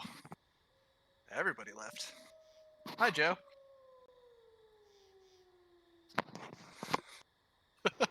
Hello. You're the only person I saw on camera, so I said hi. Oh yeah, I took my thing off. I think I'm just gonna have to deal with this. Deal with the smell. So, what kind? So, is it a resin printer? Yeah. You And gotta, it you gotta get that smells. ventilation going. Yeah. Yeah. Like I looked it up before I bought it, and it's non-toxic. And I figured, Right. okay, so maybe it's just got like a little bit like my FDM printer will have like a certain smell depending on what it is, but it's always very local. Yeah. I was actually really surprised at how far this reached. Like Casey was standing at the top of the stairs to the basement, and she asked me what that smell was. Yeah, that's a Uh, lot. So it's My my yeah. buddy, the guy who plays Herda Roshi. Yeah, he just got the same printer, and he said while he was running his test, his girlfriend's response was like, "What's that toxic shit? No!" Just like, cause absolutely not. I don't want that in my house. And he's like, "It's non-toxic. I'm just trying a test print." And it just was irrelevant because it was so strong. Yeah, I've been pretty fortunate so far. Like I've been checking in with Casey. Like I told her, like, hey, text me if it gets up there. But fortunately, nothing yet. So, and I'm not getting a headache or anything. So, I read the material sheet on the resin itself. So it just smells bad. It honestly smells like I used to have these little electric slot cars as a kid. So showing my age, and it smelled like racing those for an hour is what it smells like to me. So it's not terrible. It's almost like a nostalgic smell, but at the same time, like there might be a time where I grab my laptop and say, "Okay, guys, I'm gonna go upstairs." So I don't know. We'll see. We'll see. I'm hoping that it'll be tolerable, or I can find a good spot for it at least. Hello. Aloha. Loktar Ogar. Well, you guys did it. You stopped a goblin raid. You kept a house from being burnt down. Definitely could have gone worse places. I'm proud of y'all. All right, we did it. Yeah, I thought this was a good introduction to combat for Novak. Yes, I agree. Oh, It wasn't definitely. anything that was like too difficult, but it was like, oh, you can learn the mechanics. Right, exactly. Yeah, complicated enough to like see what all you can do, but at the same time not like combat stopping to figure out what to do. She's got the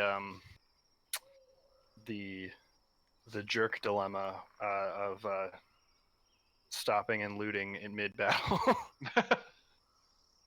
I actually don't know if it's a dilemma with her. I'll be straight Yeah, up. I was gonna say that's a I pretty think it might be the character. yeah. I mean, it's Jerk's character too. No, I don't think it's Jerk's character. I think it's Elitist's personality. Yeah. Does that. And I think for Novak, it's Novak's character. Yeah.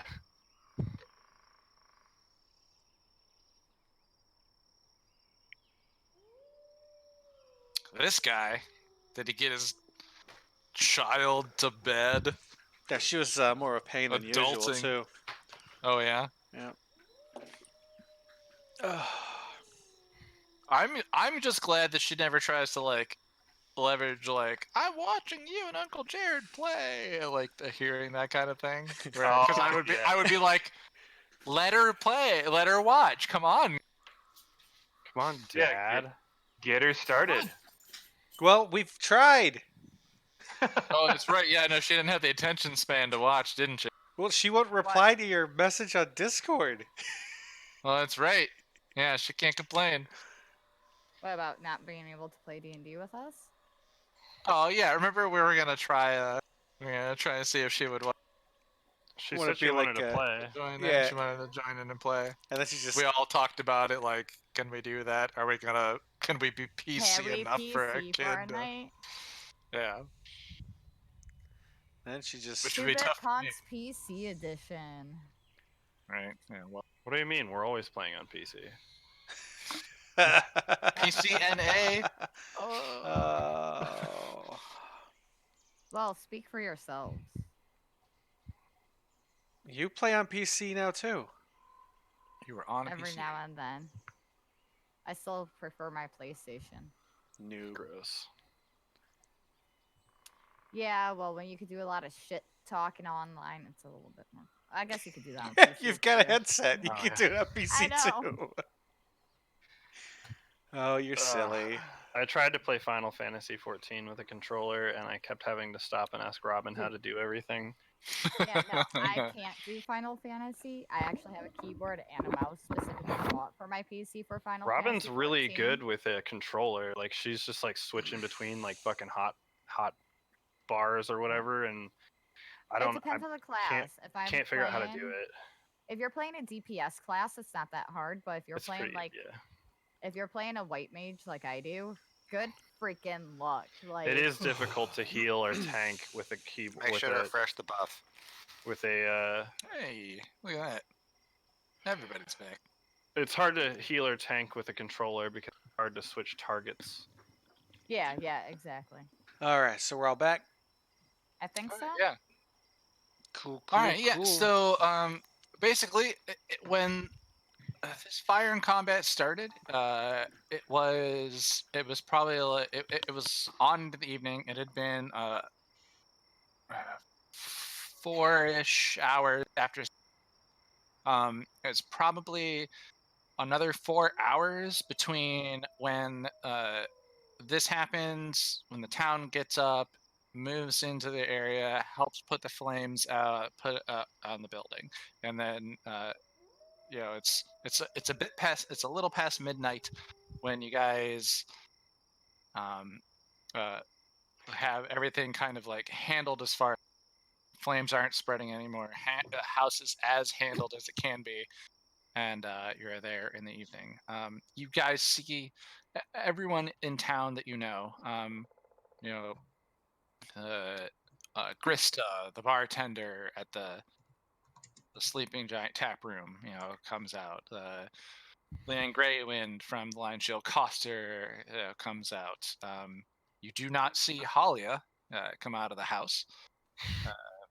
Come out there. It's just mysteriously missing. The party in general, I would say, Godwald, Pubert, Taliesin, you guys seem to notice that this whole time you haven't seen Sparkle Gem. But you do see other people in town. Sildar of the Lord's Alliance comes, and some of the knights from the Alliance come down out of the Tresendar Manor, upon hearing the bell and the alarm in town. Generally, everyone kind of rallies together. Sister Gariel and Mama Piterbottom were there to help take care of the wounded, and it is late at night, early in the morning, depending on your perspective. And I guess I kind of want to know what you guys need to do. Also, Novak, I tried to send you whispers on Roll20 to either of the two things. So you should see something on Roll20. When I whisper you guys, what do you see? You see like from DM? Yeah. It says Yeah, from I always get it. Kami-sama in Yeah. parentheses GM and then like with a yellow background to it. yeah. I'm Well, I telling even you, tried to like message you as Oh. the DM, and it wasn't sending it through. So You have to type GM, not DM. Or you can just type Kami-sama. /W and then Kami. Oh, yeah, because I do. Kami-sama. like, Because Honestly, I am the universe outside. And then look hit. at the two accounts. Look at the two savvies that are on the Roll20 campaign, and kick the inactive one. yeah, just do that real quick. See if that works. I don't know if that's a thing you can do. Yeah, I was gonna say I Also, don't know that that's the Savvy, thing to do from this. you know how screen. you have your text box uploaded? Vote to kick. Click the Oh little yeah, see if you can get her gear. to change her name. That's what to I'm working Nova. on. Yeah, do that. So you see that where it says my settings, the little gear in that corner? Yeah. Click that, and the very first thing that should pop up says display name. All right. So I'll just change that to Novak real quick. Yep, and then hit save name. All right. So now I'm Novak. There we go. See if you can whisper me now.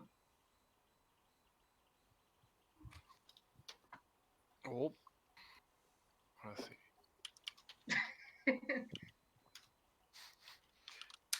Have you received a test It phrase? let me. Yes, it I let, Alright. received the test phrase. it let me whisper. Please speak the test phrase. Is it pumpkin? That is the correct test phrase, confirming a successful test. What did Did- I send you? Did Novak receive my message? I've received a few messages now. Okay. I have nothing else to say. Well, Yes, Jerk is gonna pumpkin go eat try to best find bird. Halia. Okay, Novak, my question to you was essentially, do you just keep going through the goblin bodies and what you take? You can whisper me if you do or don't, or if you want to go through them or not. Just let me know. Jerk, as you travel away from this farmhouse back into town to Halia's, the house front and back doors are full of web. You do notice that you hear a thud, boom, boom, boom, boom, like somebody like pressing on the door, and the web's just not breaking. Okay, I'm gonna cut it open with my rapier and dagger. As you do, the door is able to fly open, and there's a very exhausted Holly Thornton being like, "Okay, what was that about? What was the bells? What was going on?" And she starts inquiring about what had happened, where you went, and So just tell her the goblins set the house on fire. I didn't want people coming in here while we were gone, so I webbed the doors up. You've got some visitors in your living room. I didn't want them getting out either. You can go back to bed, honey. It's okay. she kind of gives you like Moving on to calling her honey. I was gonna say, Alright. that's a fast. gives you a raised eyebrow, and it's like, so you locked me in with two dangerous villains, and everything's fine. Oh yeah, they were. Is someone gonna come back here and watch? Am I gonna have to try and stay up all night? Go back to bed. I'll stay and watch them. All right, so you stay there with Halia.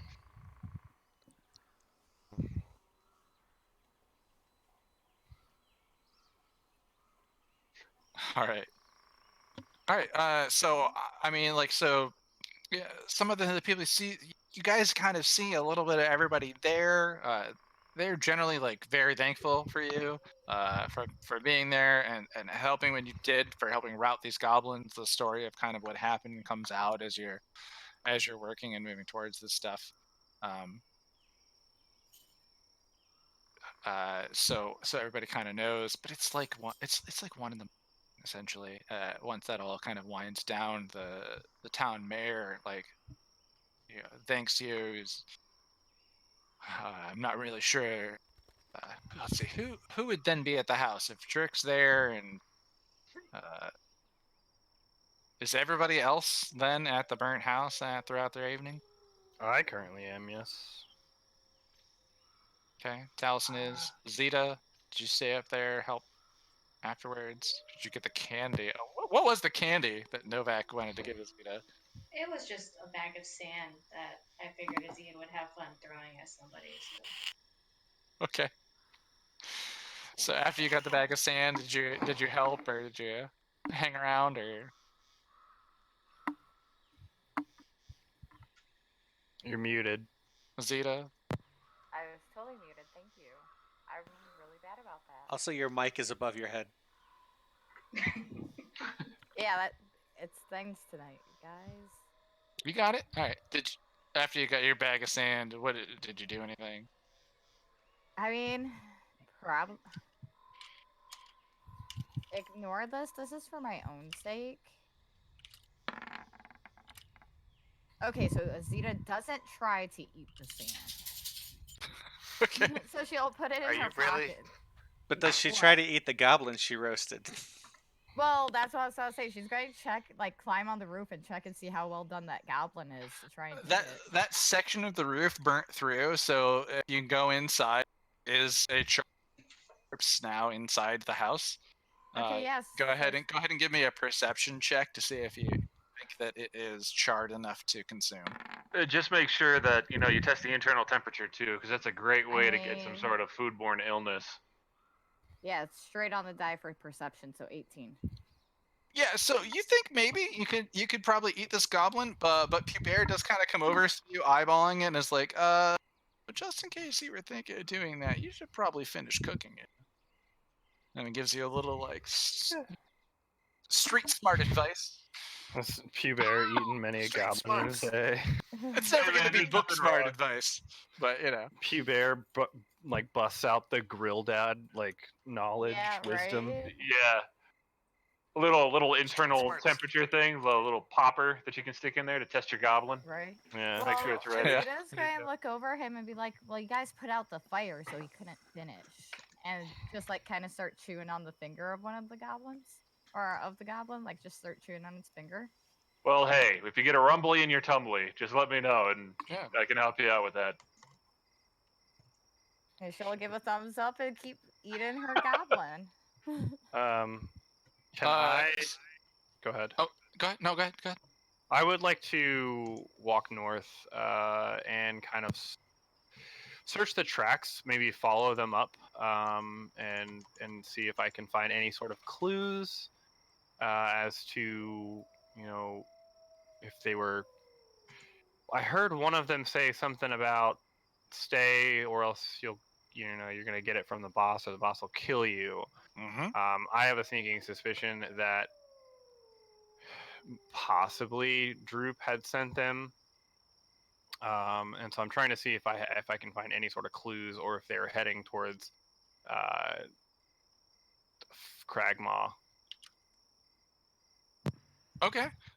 So roll me an investigation check on the dead. Dang it, I'm bad at that. You could also, I mean, if you're looking for a specific thing, that's cool. If you go not. off to the north looking for tracks, survival, you're trying to find out if they are, like what tribe the goblins belonged to. Investigation or I'll do perception. investigation. Or perception. Well, so perception is +6 though, and then investigation's +1. Okay, yeah. I mean, so you could start with perception. Investigation can be spending more time looking. All right. 24. Okay, yeah. Actually, as you go to these goblins and you're looking over them, you're looking for the marks of the Kragmaw tribe, the familiar teeth with the eyeball marking above it, the red and yellow symbols of them. And what you actually notice with these goblins is that the majority of them are wearing a kind of black, and they seem to have a red curved slash mark on some of their items, but the majority of what they wear is dyed black or painted black, with these kind of red curve marks on things. They Okay. don't seem to be. They seem to be a symbol of a different tribe.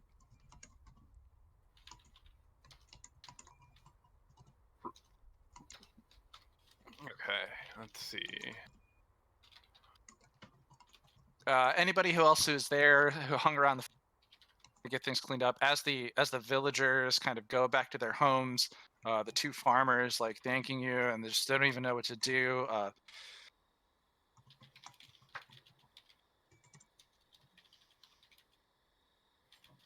You guys notice that Darren Edermath, the elf who helped you invade the Cragmaw Castle, he comes up and he's like, hey, I've got you guys for the evening. Like, you don't need to stay here. Like, you come out. Like, I've got a tent and warm blankets, bedrolls, things for you. You can stay in one of the lean-tos that we've got, no problem. And so he offers them a place to stay.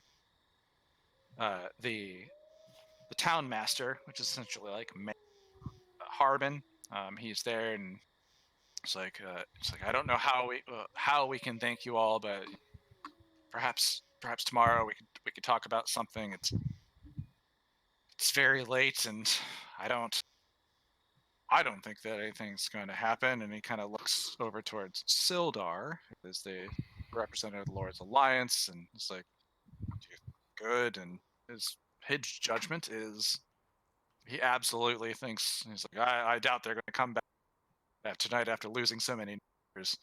It's like, we're probably good, but we should certainly discuss what we should do about the rest of them.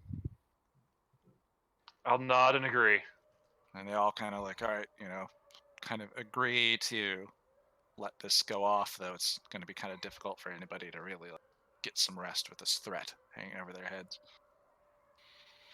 I want to come back to the group. I'm going to talk to Darren and ask him, do our people know of a goblin horde whose colors are black with a red slash or crescent? Has anybody in our organization heard of that? Darren Edermath, the retired elven, as he's kind of walking back to the area that used to be an orchard and now is a kind of cross between an orchard and a teepee town. What is that supposed to mean? I'm just kidding. I mean, it's like teepees, lean-tos, tents, very kind of temporary sorts of homes that are in his thing that he's sort of built. He turned his orchard into, using the wood from the trees there. I know you are, but I'm explaining it anyways. But as you ask him, he's like, I don't know what tribe they're from specifically. It's like I know that some goblins have,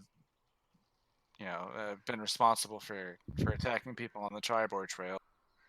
Lord's Alliance typically takes care of them, and that we haven't had any kind of attack on the town like this since it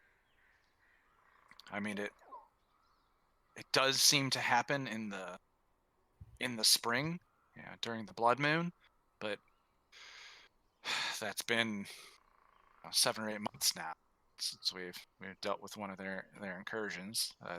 This is definitely an escalation, but I don't know anything about the tribe. And he goes and he takes the farmer. Oh, you now know the farmers is Alazar and Olivia. They're the farmers that you saved. But he then takes them back and finds them a place to stay for the evening. Just gonna do what he can to help take care of them. I want to thank him as he walks off for helping them, and then head back to my group of adventurers. Although Jerk's not there, I want to walk over. Gives you a little salute and says, "Thank you for protecting the people of this land." Yeah. And then I want to tell everyone, like, these are not Kragmaw, although I don't know if Droop has formed his own colors, or if this is just a totally different tribe. I'm not sure. I don't have any way of deciphering that, so. But it's not the Kragmaw symbol. I am assuming that everyone except for is hanging out by the house. I'm gonna add. I don't know where they went. Line of draw. So I mean, you guys tell me. Did you go back home? Did you go back to Holia's? Did you go to the inn? Like, what you guys are doing? I don't know. You tell me. I'm telling whoever's still there that is in my party.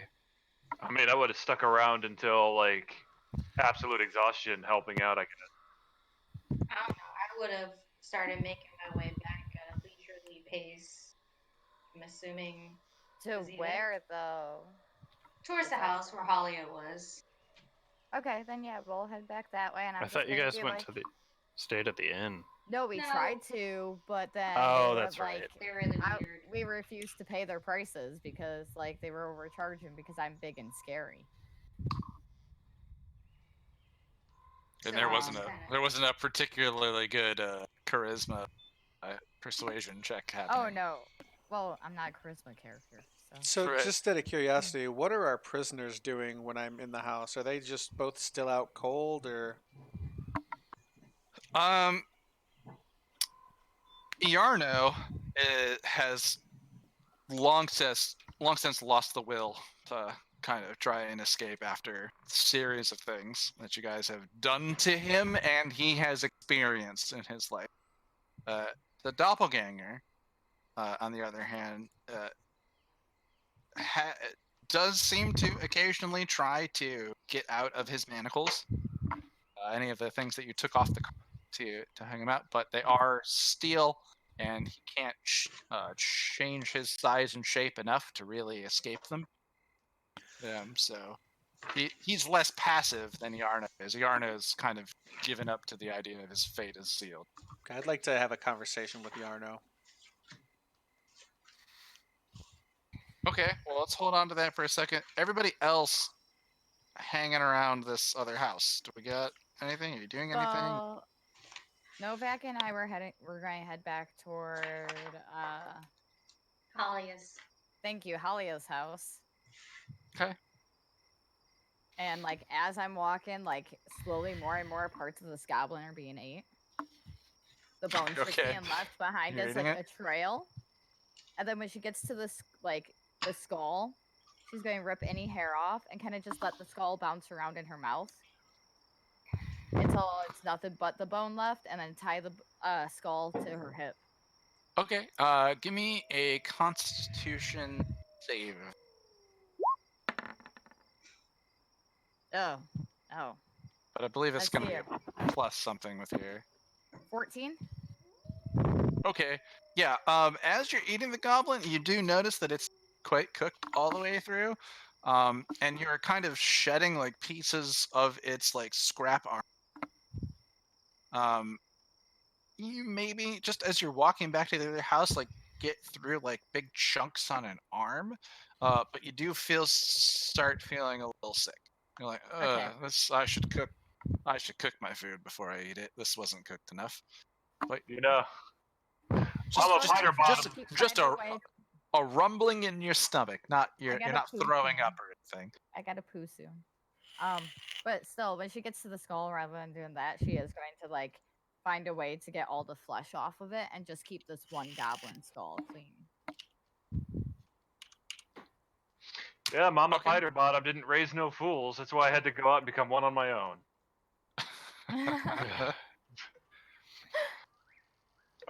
I would like to Wait, check around the interior of the house. Obviously, it was said that a hole was blown into the side of the house, so I want to see if maybe they were like looking for something, Yeah, like so- specific, or if they were just like, let's wreak havoc.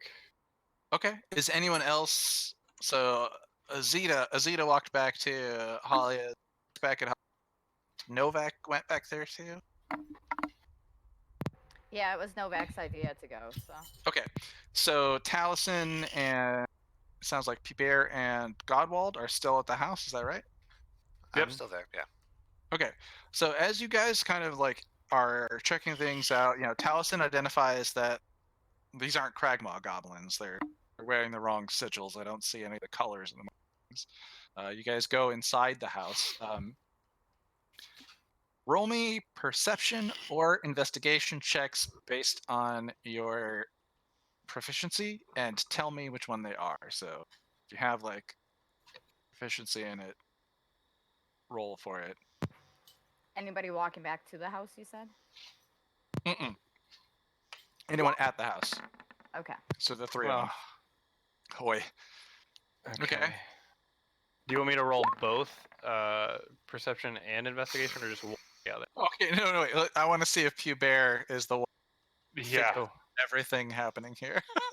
I feel like Do it, it's- P-Bear. Yeah. Yeah. Oh yeah. Okay, so as you guys kind of like are searching around and looking around in the house, like I said before, everything is sort of is tossed and like coming over. Pubert kind of looks in and like his training back at Waterdeep and becoming a red knife of the Lord's Alliance has trained him to know battle. So he's able to be like, look at the hole in the wall and say like, that was a bomb. Like they like the goblins brought a bomb. They exploded the side of this house, and then looking around inside, like you guys identify everything tossed and turned, but he recognizes that they came in and they just grabbed whatever they could and left. So they blew a hole in the side of this house, charged in. You know that they have like they attacked and dragged the one woman out, that the other farmer grabbed a sword and was trying to defend her, so they like barged in, took everything they could. And what you notice is like anything that seems like it was just generically useful is missing. So like the pots and pans are gone, like the like tongs around the fireplace are missing, like there are like the mattress is still there, but pillows are missing. Like they went through and they just grabbed as much random things that they felt was valuable or useful to them and left. That's really odd. Why would they need a bomb for that, though? That's what I would be saying inside in character. Why would Yeah, you need a bomb for something like this, though? This isn't a fortress. I think they were just maybe trying to see. Maybe they've just developed bombs and they're just trying to see what they can do with them. Like a test run. Yeah. I don't think they were after anything specific. It just seems like they grabbed kind of whatever was available that they could haul off, anything that they could carry. So it just seems like maybe they were just trying to see what they could do. Although goblins with bombs is a bit concerning. Can't I mean, really dispel those. Yeah, especially one that is large enough to blow a hole in the side of a building. Yeah. What do you guys want to do? Should we head back and maybe speak with Sildar in the morning? See if there's I'd like to follow these tracks, but it's the middle of the night and I don't really want to go alone and be ambushed. I think after today's events, we definitely all need some rest. I think heading back and maybe coming back tomorrow morning would be the best idea. All right. I will make my way back to Halia's Okay. so that Jerk isn't having to stay up all by himself. Knock on the door. To watch the prisoners. Yeah. By the time you get back there, you do notice. I don't know, Jerk, if you're asleep yet or not, but Halia definitely is. Once someone else was back in the house with her, she passed out immediately.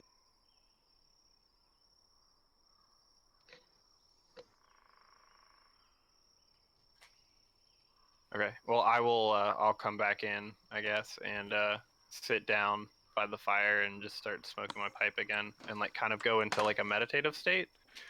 And just kind of like, I can't trance, but I can do a rest.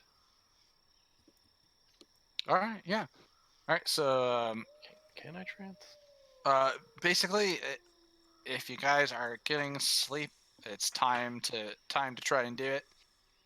I don't know where Novak and Azita are sleeping tonight.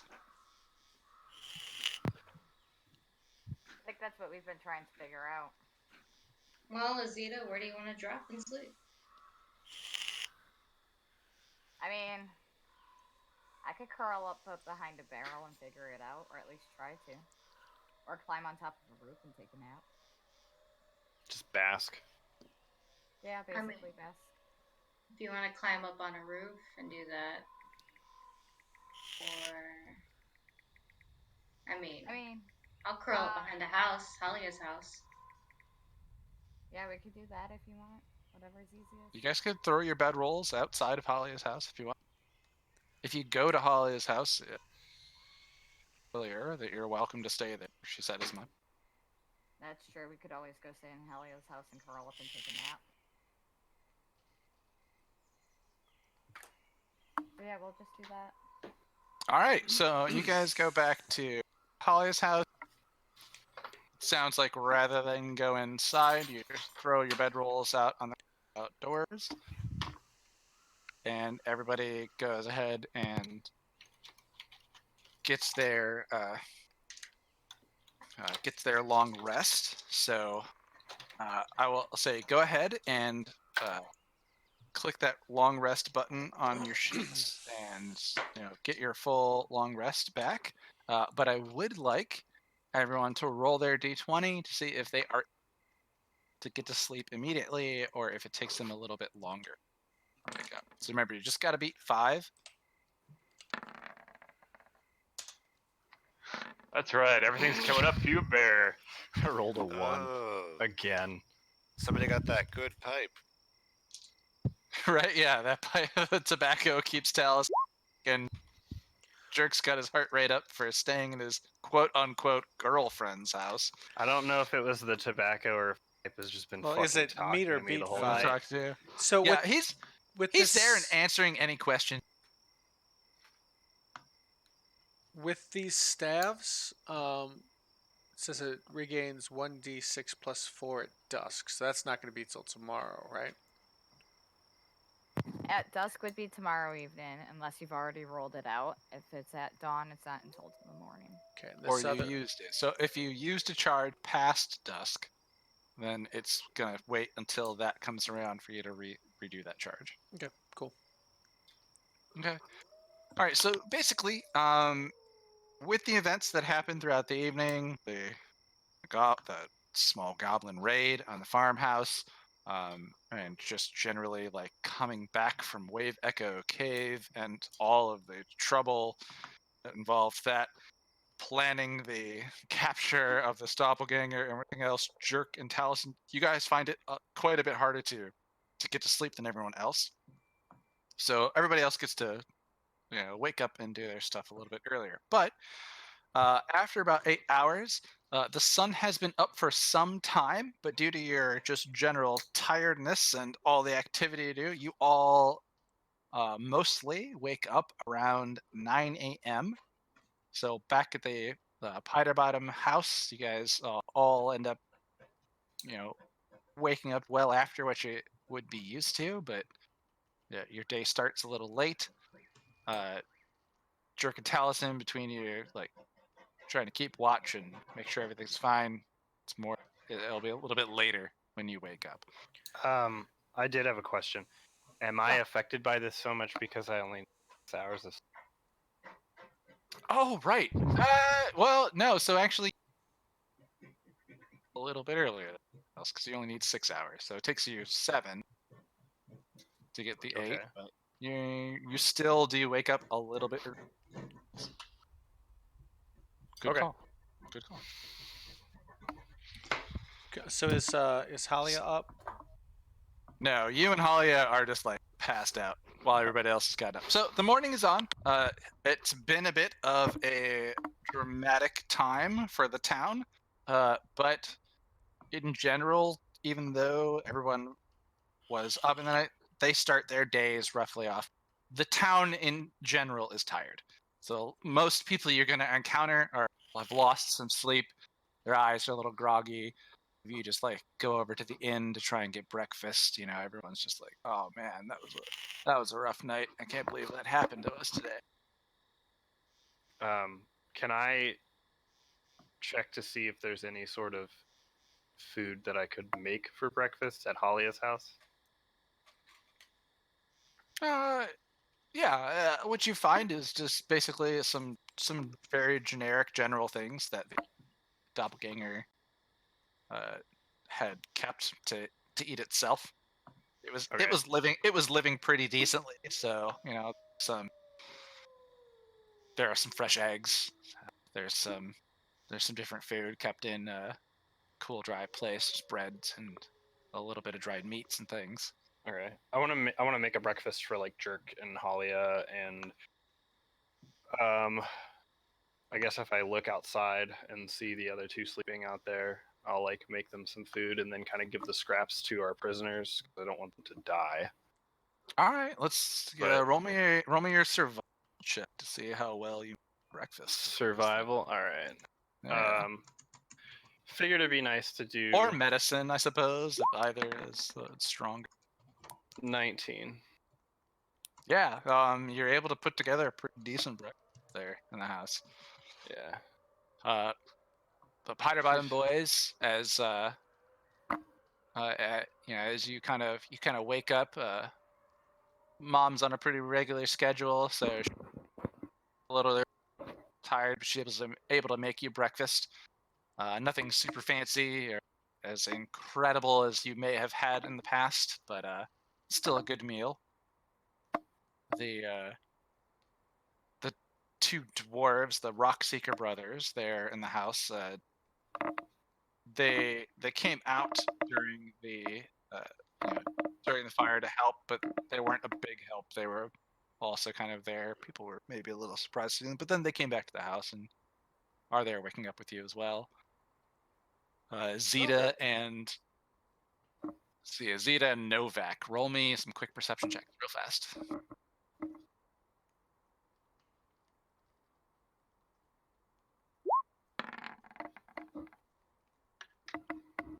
18.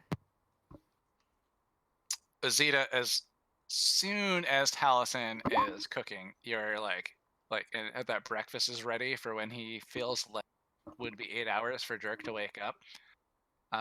You just and you smell fire up. Your body needs some nourishment, and you're able to you kind of knock on the door, and you're like, "Hey, breakfast, huh?" Poke your head in. I don't know if you.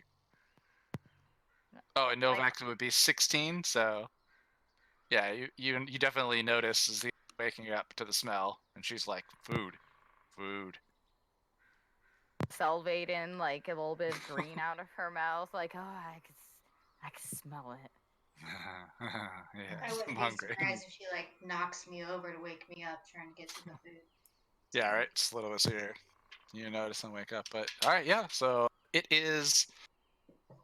All right, let me look at my notes. It is now the 24th day of the Claw of Winter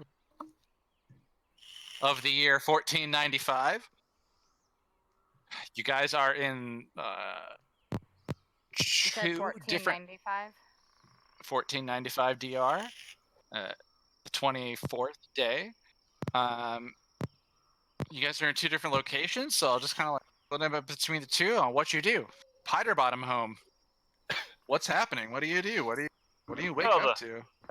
So I guess after breakfast, go in and check in on or head out and check out on the family just to make sure that A, that everybody's okay there, and B, no returning goblins to possibly finish the job. Hmm. I don't know how long that would take though. On the Okay. contrary, I trust Darren's care. I'd like to check in, talk to the dwarves a bit more, see if the sleep has helped them. Okay. So Hubert, you gear up. Excuse me. You gear up. You go head out to the Eowet's farm, which I added to the map, so hopefully you can see a little mark for that farm up there. The Uh-huh. Ewet family is who you all rescued. Can I? You go out there to check. You don't see any fresh signs of anything. Doesn't seem like that building is still kind of Godwald. Seeing as to whether or not the sleep helped the dwarves, you guys definitely wake up before them and eat your food and kind of have to stir them because they needed a lot of rest. It helped them a lot to get some sleep, though they do still look tired from what is essentially a lot of abuse that they took. But did you start talking to them? Do they look receptive, or are they still kind of shook? Uh, you notice that Nundro, the surviving brother, the one that you guys carved out of that spider sack back in the cave, Nundro seems still in a sort of almost kind of catatonic, no real response. Gundren, on the other hand, he seems to have weathered the ordeal a lot bit better, and he feels like a bit more receptive. He's kind of almost sort of speaking for his brother while also kind of playing middleman and stepping in between. If like, yeah, he's okay. So, but he's willing to talk. Hmm. So I'd probably start off with like, is there anything specifically that we can do to help you? Any provisions, or sentimental items, or anything we'd like you to get? Would you like to talk to Sildar, or what can we do? Gundren kind of responds back. You know, he's like, "Well, I think one of the first things that I want to do is I want to get word to my family. I don't know. I don't really have any money. Like I'd really appreciate to borrow a silver or two in order to send a raven. Um, and I'd like to get in touch with the family, let them know that what's happened. I need to write a letter. I'm gonna need to find some paper. Gotta let them know that the Drow have found the location of Way of Echo Cave. They know that that's been exposed. I've been thinking about this on the ride back, and I think I might want to. I mean, I was gonna try and use you guys as like help, but I think maybe I need more regular guards. Might try to strike a deal with the Lord's Alliance to get protection for the mine. Just some knights who are willing to come and help ward off any of the danger there. Uh, I know we need to make sure that things are still settled between us and uh, the miners exchange. You know, Halia, the the claims are still valid. That they didn't try and change any owner there and get those corrected. Some things I need to do today, I guess. Do you think you could help me with any of that? Certainly, I have some errands as well. We can work together. I'd really appreciate that. And, you know, like I said, Sparkle Motions. You know, we have a contract. Yeah, if you're Mhm. clearing out the cave, 10% of what value the mine yields is yours. If we can continue that, I still want to hold that to be true. I still want that to be available to us. Certainly. And I think I'd offer one of those handshakes that turns into a hug. Oh yeah, no, he's totally into it. Oh, grabs you, pulls you in close. It's like, thank you. I think Nundra really needs some help right now. But I'm really I'm really glad that you came and that you're here and you're with me. Thank you. And yeah, we can do the rest through whispers if we need. I would take him on the errands. Okay. I'd cover what he needs at Barthen's and probably the hall to send the letter and such. Okay. So and then like I said with Pubert, you geared up, you went off to the house. Doesn't seem like any more goblins came back. They're definitely out there in the daylight. Um, Nobody's hiding or anything like that. I don't know if there's anything else you were looking for there. No, I was just generally making sure that things were okay. Yeah. That there wasn't any like ambushes or anything while I was gone. Kind of had to see the thing for myself. Kind of deal. Absolutely, and you kind of confirm it. You're able to like walk through the house and around the area without issue. Out. Don't see anything. You want to roll me any kind of like perception checks real fast? Yeah. Notice anything more? And since you're kind of like looking around for stuff, maybe after nope. that, Looks all you good. don't see anything. Also, maybe to see if you maybe identify some of the tracks that Talison's all identified. With a roll like that, I practically forgot what happened last night. Yeah, I- right. All I right. did want to ask when I was cooking, but in the time it took him to put his armor on and head out, I was going to head that way. I don't know if I would have met him there. Okay. Well, we're about to get back to Halia's house. So Okay. the group over at Halia's, like I mentioned a little bit before, the two Zentrum agents, the barbarically large dragon smell fist and came inside. So you're She making came food, in, huh? like, yeah, she came in like she didn't care if she was welcomed or not, just like busting in the door, salivating green at her mouth, like, so there's food around? Yeah, I made you guys some too. I saw you out there.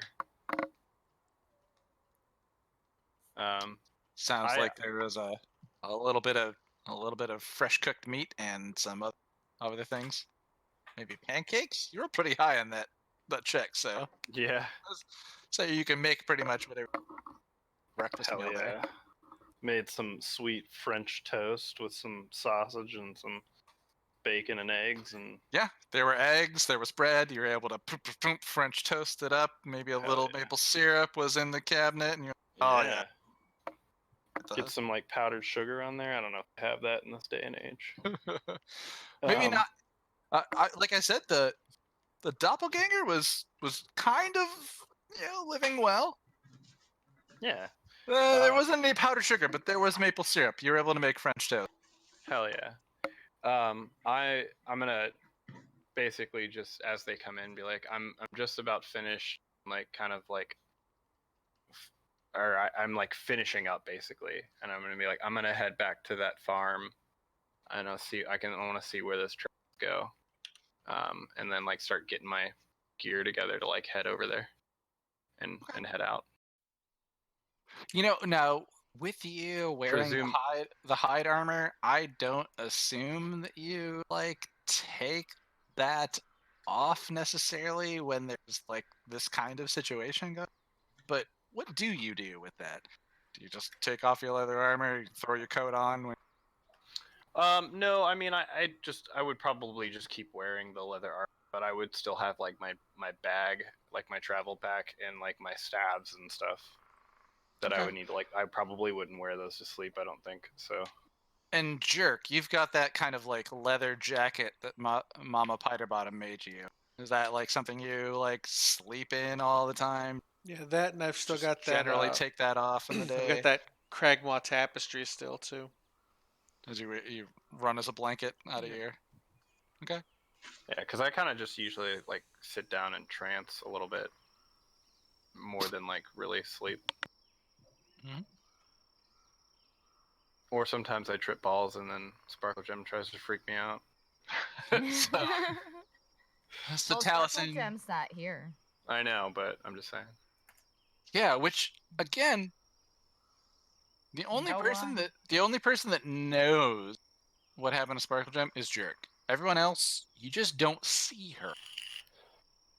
You haven't seen her this whole time throughout the Goblin raid, sleeping in any places you have. You don't know where she's at. But Taliesin, you do like gear up. You go out to the Ewit's farm, and you end up bumping up into Puber. I'll get to you guys in a minute. Okay. Jerk and Zeta and Novak. You are all enjoying a well-made breakfast.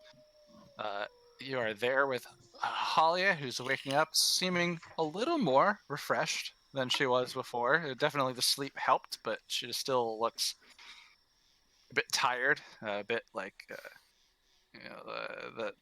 the last 2 years has taken a toll on her. Okay, well, I'd like Um, to yeah. talk to her about Glass Staff, and when she's done with him, I want to escort him to Sildar myself, provided he agrees to keep quiet about everything that happened, as to not, tarnish her reputation. Because we did promise him he'd get a trial if he behaved, so kind of want to get her thoughts on that. Like, if there's no information, I can take him now. But if you think you can get information that you need out of him, he's yours until you're done with him. Okay. Halia, upon waking up, she's like, I'm gonna need to go open the miners exchange here soon. And she kind of starts going around the house, gathering the items that she thinks should be in certain places, not finding them in the exact spot, but eventually finding some things around. She has a wand and a pair of boots. She looks back and she looks at Zeta, Novak, and Jerk and says, "Okay, someone's going to have to stay here and start interrogating our prisoners. I don't know exactly what they're going to be able to do, but when we're done with them, we can certainly hand them over to the Lord's Alliance." This head, and she's got the head of the black spider with its hair wrapped around it. She's like, "I'm gonna need to find a place to put this into a jar with something to preserve it, and get this to the Zentrum so that someone can use magic in order to start asking him questions. So I'd like one of you to find me that jar and send a message to our agents of Waterdeep and see what we can do about getting some answers out of this dead man." Do either of you feel like you can get some answers out of these two? And she looks at Novak and Azita and also gives a glance over at Jurek as she asks the question. I just raised my hand and I said, "I'll go get the jar." Okay. Thank you. We gotta keep it preserved enough so it can answer, so it's not completely gone when we need to ask it questions. Zeta will just sit there quietly staring at the doppelganger and kind of crack her knuckles. Not even saying anything at all, just. Yeah. They go, roll me an intimidation check. I'm not good at that. I'm not a charisma character. Well, you're big and they are bound, so go ahead and roll it with advantage if you'd like. Okay, well, the first one is an 16. Because they are captured and restrained. So you're 16. Yeah, so 16. Yeah, you do see the doppelganger kind of draw its manacles up towards its chest, looking for this look on its face, and its gray face. It has changed out of the appearance of Holly at this point and is now in its sort of grayish form. I thought that happened when I punched it in the mouth and almost killed it. That's the thing, it's not. Okay. It's not yeah. in that form. It's in the grayish form. And Yeah, you were just beating on it before, weren't you? Yep. Well, I beat it once and it had to start making death saving throws. Yeah. She gives you an idea. So she wants to go try to get to work essentially to see if she could keep up this idea that she hasn't been missing. The three of you, why don't you roll me some quick perception checks? Zeta, Novak, Jerk. I too 10. busy staring at the sky. and Jerk. Perception. Yep.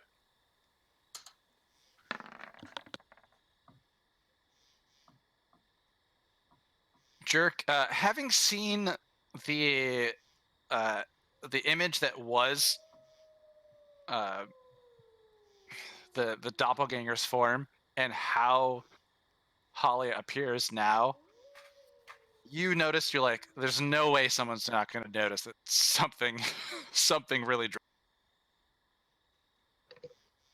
because she looks almost like sallow, like her like thin in the cheekbones, like kind of like No. just like not as well fed even as like the image of Halia was when you guys were here in town a few days ago.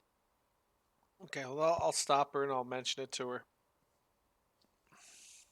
It's just like, I don't know if you have any ideas. I do.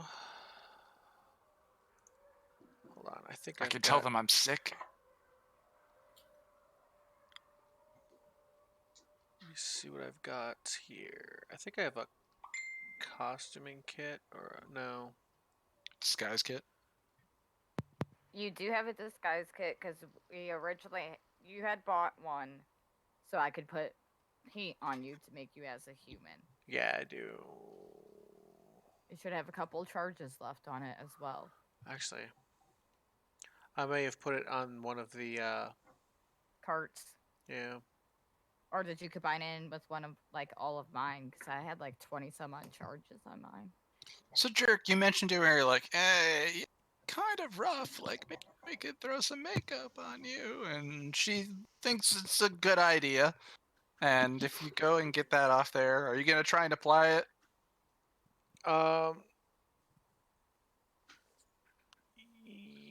Yes, I have a disguise kit proficiency. Oh, okay. So then roll me a d20, add your dexterity modifier and your proficiency modifier. All right. So dexterity modifier For you is a plus +4. 4, and my And your proficiency is +3. So good for so plus 7. you. Mm-hmm.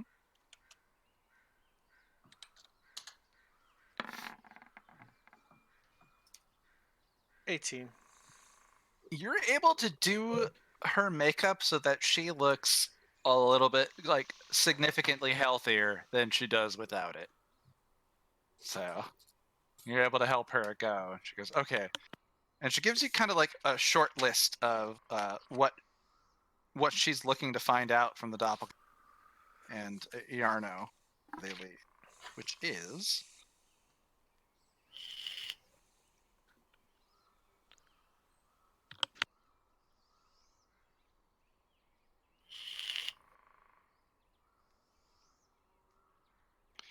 she wants to know what they know about the 8 arms of law, how they operate, where they have expanded to, and any names of any commanders. Yes, the 8 arms of Loth. Okay, no, I'm just typing all 3 of them in this quick to make life easier for all of Gotcha. us. It was 8 Arms of Loth, commander names, and what was the last thing? How they operate. It's already in the chat. Yeah, Okay. how they operate, where they've expanded to, the names of any commanders, and then anything else you can find out.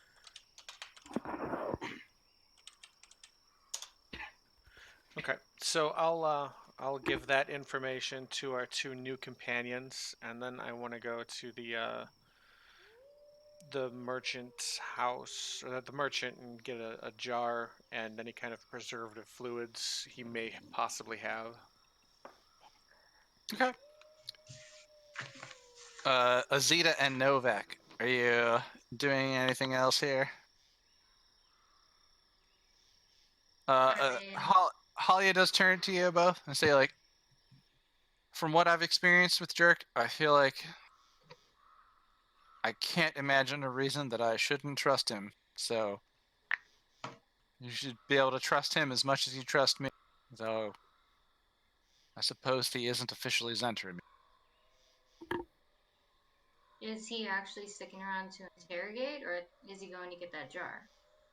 Seems like he went up to get Yeah, stuff. I'm going to get the jar. I don't want to be. I don't need to know how to interrogate somebody.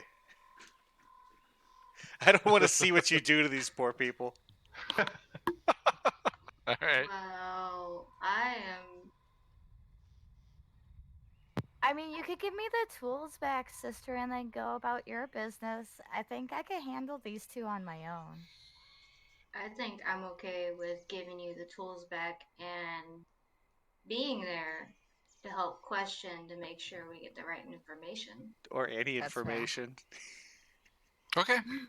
We'll roll some checks on that when we come back. The other side of town, we got our Pada Bottom boys, and let's see. Let's run with Godwald. Godwald, you're escorting Gundren, and Nundro seems like he really. Can't really leave him there, so yeah. Well, Nundro wants to stay there. He really doesn't want to go anywhere. He's Okay. I'd really leave it up happy to there. Gundren if he comes along. So And your mom says, yeah, no problem. Sister Gariel's a little. Okay, yeah, we can take care of them, you know. And she's gonna maybe see what she can do with a healing potion to help him out, and maybe some tea and a little meditating. But your mom's like, yeah, no problem. Gundren goes with you out and says, all right, I suppose can we go to the town master's hall and send word out to my family? sure. So you guys It's not walk. far. Yeah, you guys walk across the town square. You're right up against the town master's hall. You come in, and working the desk is the same young lady that you met there before on the first floor. And I'm totally flip all the way back and find her card. I swear she's just a tiny human with regular human stats, and she just had a generic name. I'm trying to find her. Mary? Susan? It was just something like Jill? really generic. Yeah. All right. Well, so the young lady's there at the desk. And she, asks like, oh, she sees you, Godwald, and recognizes you not only as a someone who helped the town in crisis last night, as she was there, also as a member of Spartan Ocean, who has saved the town from various things. And how can I help you guys today? What can I do? It was very welcoming.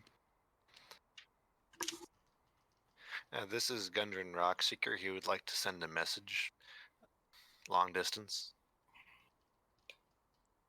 Oh yeah, I can definitely help with the recipe. And she brings you inside. You see the familiar down to where the few prisoners' cells in town located. But she leads you up towards the back, and then up towards where the rookery is.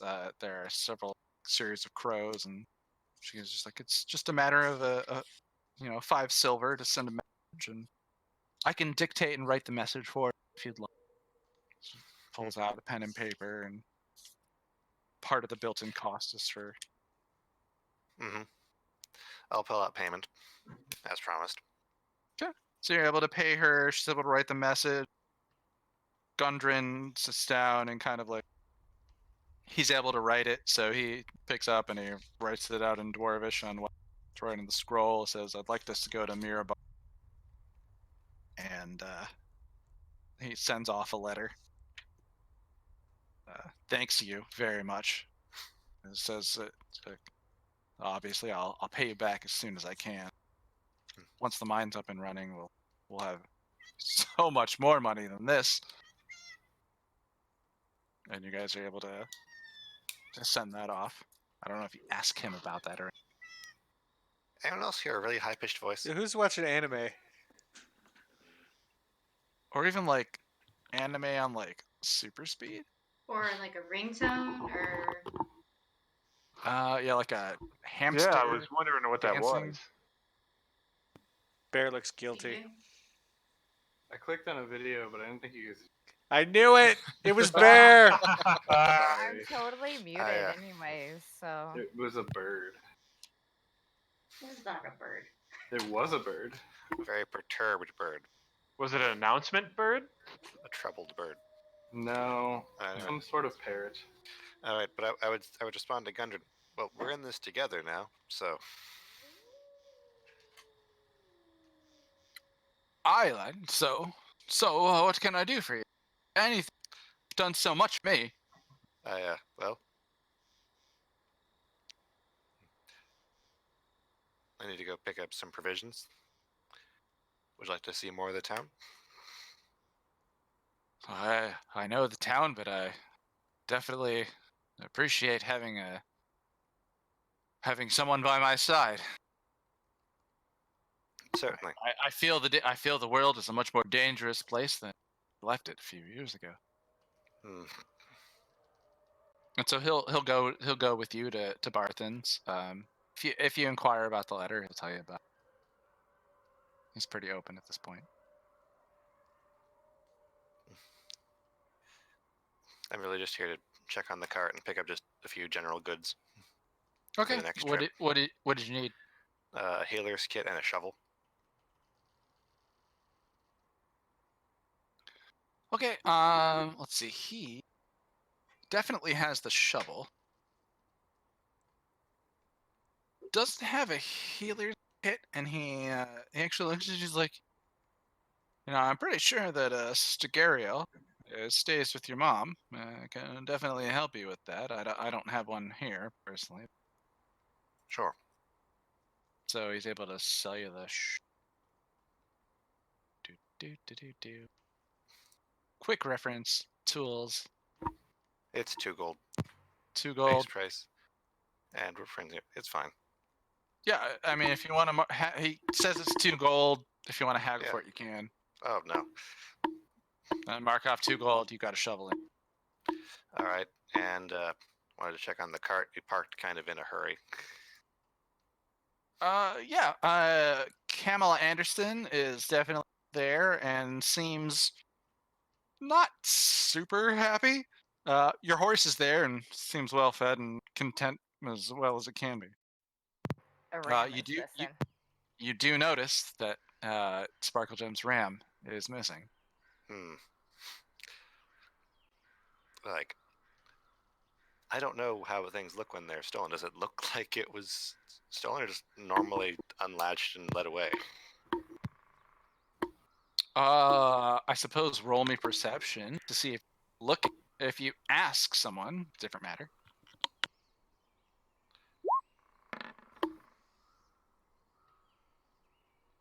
You don't notice anything that seemed like it was broken.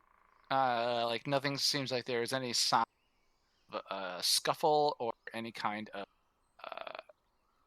conflict happening, at Barthen's Provisions. But I suppose you can infer from that what you will. Even after traveling, so the only people who knew we were parked here were the group.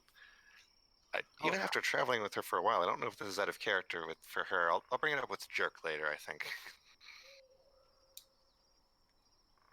But nothing more to do about it now. All right. Then I suppose that would bring us back to Bear and Taliesin up at the Ewitt's farm. Hi. Hey. What are you doing up here? Oh, sorry about that. Just checking in. Wanted to make sure that none of the filthy goblinoids decided to show up again. I'm assuming they didn't. Right? It's very much like you. I wanted to check out these tracks here, and I want to, follow the tracks. I also want to, I guess, maybe investigate whether or not, or see if I can find any signs of like black powder, or like if I'm assuming they would have like rolled the bomb, rolled it in a cart or something like that. I don't know if there's like tracks for anything like that. Okay. Go ahead and give me Taliesin, survival check for the tracks and things. I'll assist in any way I can. All right, So then 15. roll it with advantage for your help. Oh, okay. 19. Okay. As you're looking around, you seem to notice that like there's pretty much like a crater that was sourced at the wall. So whatever they did to explode the wall was placed there. They just brought it over, set it down, it exploded, and then they kind of charged inside. Okay. You count, especially with that roll, you count about as many footprints of the number of goblins that you saw, which I suppose we go back to.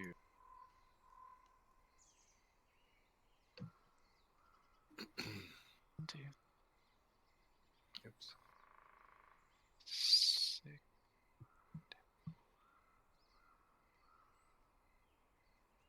So it's about, you count the tracks as you like kind of take your time, how came from the distance, came back, especially with the light rain that happened that definitely helped save the house that evening.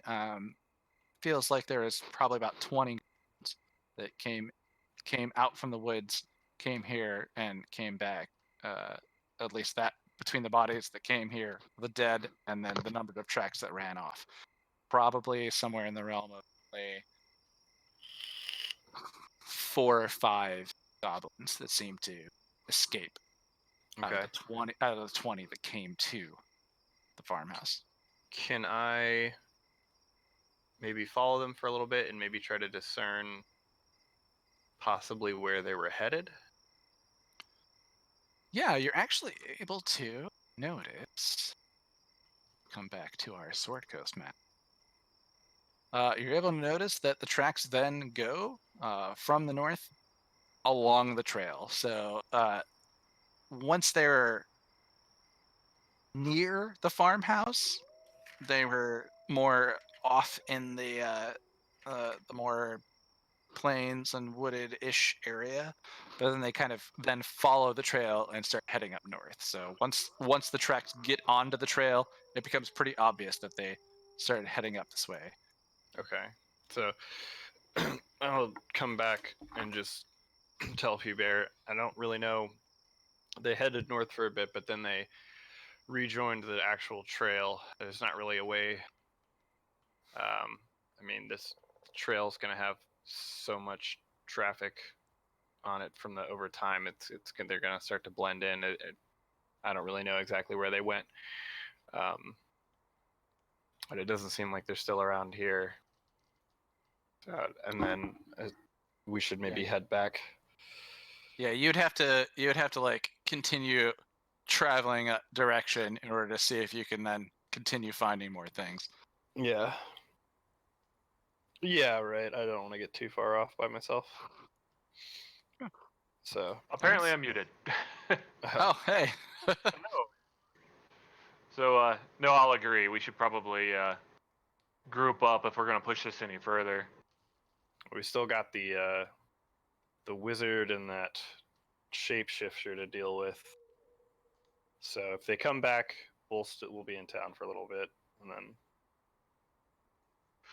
Pew Bear's going to have a quick glance. If you notice, he'll have like, oh yeah, oh shit, and then completely regain his composure. Something important happened. We should probably take care of it. yes. Right. Okay. I need to take a quick break. I will be right back. If y'all want to kind of like collectively talk about what you're doing, that's probably a great time for it. BRB. What do you guys want to do? Well, that's a good question. What do you want to do? I say we should wrap everything up with our prisoners first, if we can. Yeah, I kind of agree, but Put a bow on that. I kind of also feel like Jerk doesn't want to be there for the interrogation because he knows it's going to get sloppy and gross. So he's probably going to He avoid left. that. Yeah. I So I'm it's quite me willing and to leave this Azita. stuff to the local government and the vague yet menacing agency. And I also want to make not sure that that menacing. the only thing I'm worried about is them talking, like saying, like talking to the government about like what happened, because we're trying to keep it a little bit of a secret that there's been a doppelganger and all that happy bullshit. But Oh, wouldn't it be so better if they don't get to the event and me and Azita just kind of take care of? I was muted. Well, But are you worried like Azita and Novak are going to tell the government? no, Or no. That when we turn in Glassstaff, and the doppelganger just, he's not gonna make it. He's not gonna make it there. oh, he's dead. He's like we're killed. Yeah. Yeah, we're gonna torture and kill them. But honestly, Well, no. we did give Yarno Glassstaff our could get word that we screwed could over. that we'd give him a fair We'd trial. find out. Yeah. So like, and I feel like he knows better than to try and say we did anything because he's about to watch everything that happens to the doppelganger. You know what I mean? Yeah, no, he's been intimidated repeatedly, many times over the past 24 hours. Yeah, no, And he's about to watch the interrogation of this doppelganger So from he's not two gonna people say he anything. doesn't have any history with.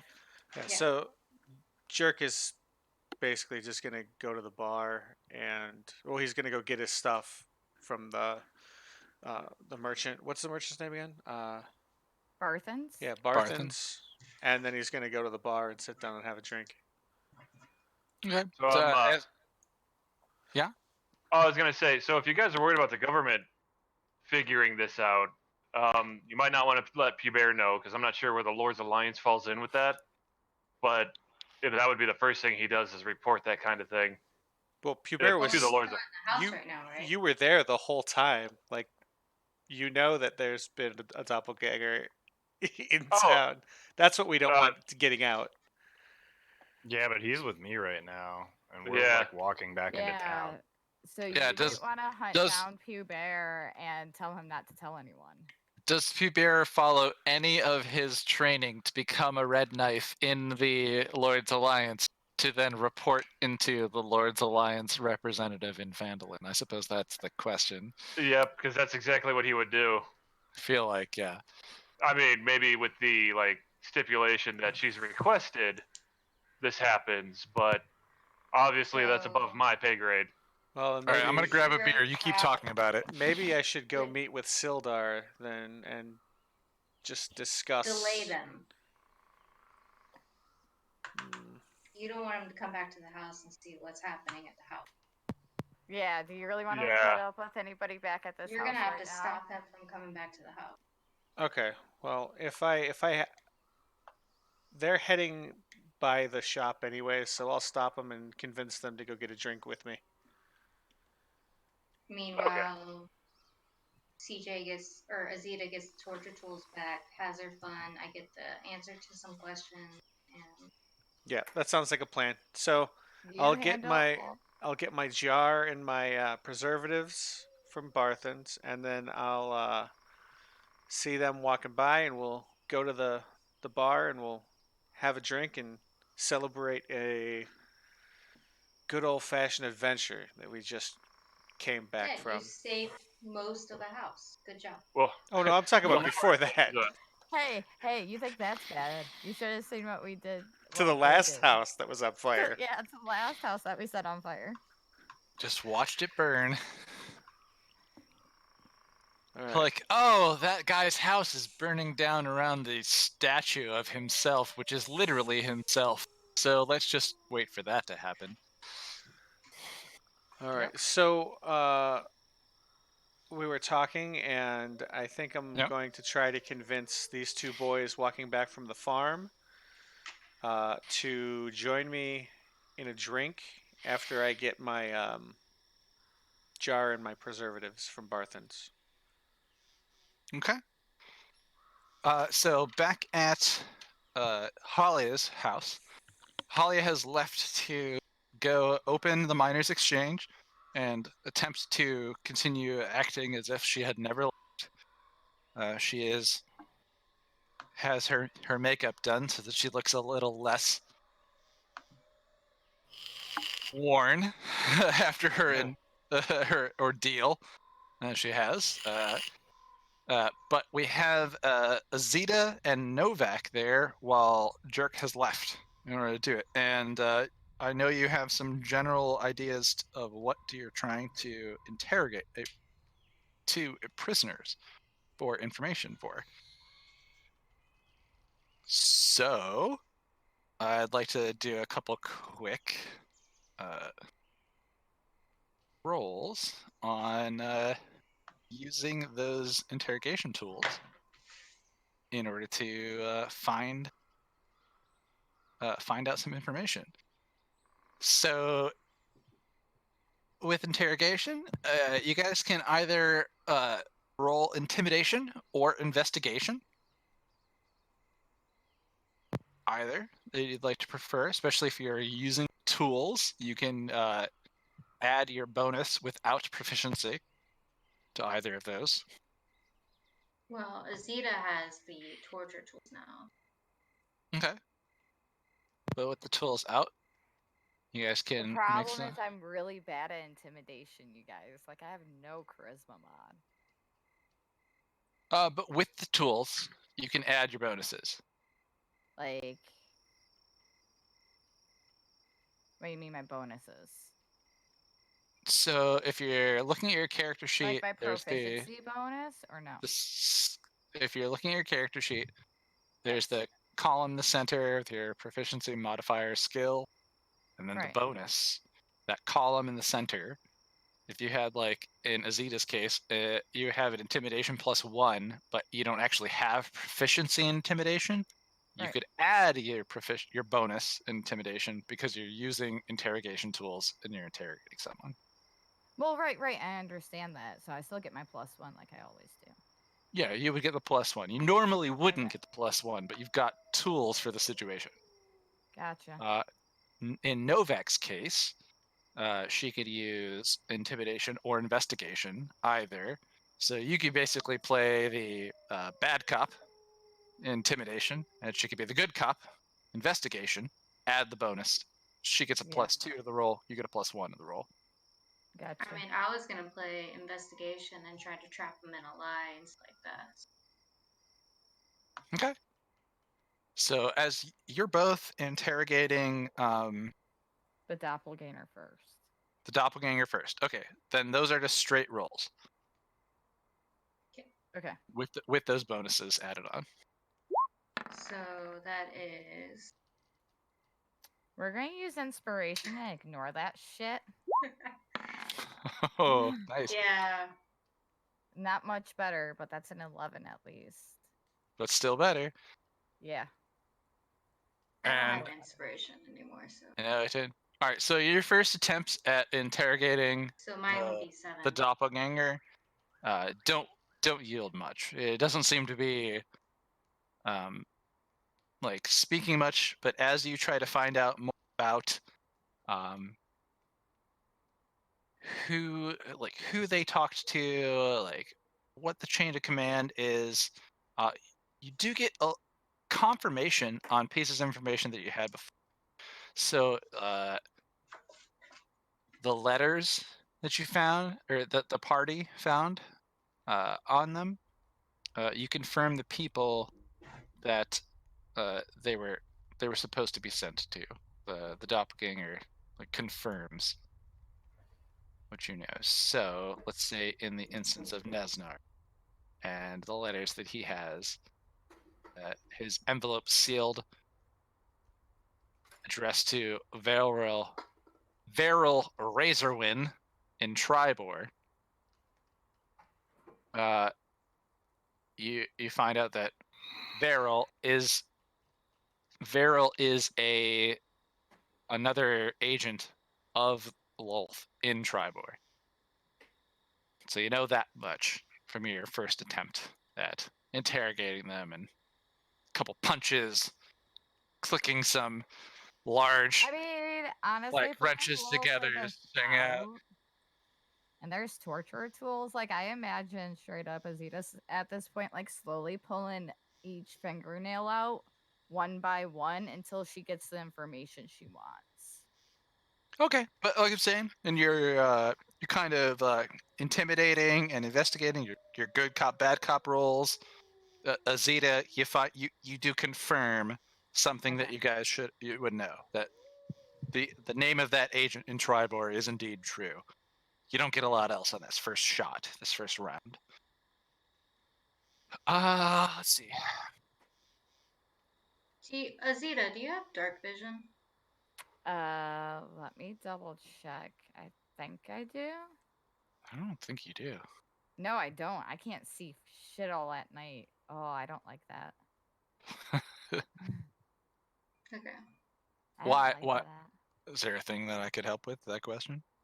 I was just looking at my spells that I could probably cast to probably help with this intimidation and stuff like that. Okay. If you do Yeah. think of something on the next round, go ahead and like let me know, and maybe we can apply some advantage for something. Okay. All right. So I think that then brings us back to like Godwald and Gundren bumping into Jerk at Barthen's Provisions.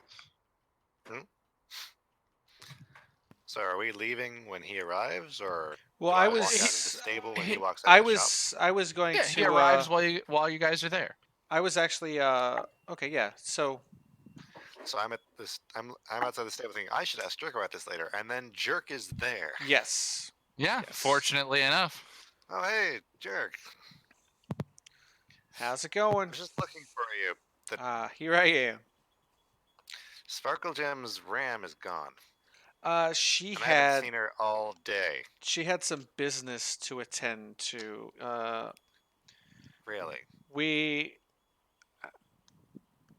She got word from some spies about our old master. So she's going to scout ahead. Um, she said she would call if she needed any help with anything, and I promised I would answer. Um, I was gonna let you guys know, but you know, fire and all that. We've been a little busy. Fair. Call how? That's a good question. Did she take a raven with her in a bag? She's resourceful. She'll figure it out. Jerk would have some knowledge of how the Hand of Yartar communicates, and that he would that he would not share with me. and he may not share this with you, but Jerk, you would know that you're essentially looking for letters coming through the channels of your a Hand of Yartar rep in the town that you're in. So if Sparklegem was to send a letter to Phandalin, it would be through the network, and it would come to the Hand of Yartar rep in Phandalin. Who I need to go see soon. But yeah, so she's safe. She just had to go on a little leave. And since I ran into you, I was actually looking for you, your brother, and Taliesin. I figure after such a long time not being in town, all these things we've been through, we deserve a drink. So after we make our purchases here, let's what do you say we head to the tavern and have a couple rounds? Were you banned from that tavern like 3 years ago? We just saved the town for like the third or fourth time. I think she'll let me in. Sorry. Hell, you know what? If you want to get into it, I got banned from that town the first time for helping save it. I don't want to get into it.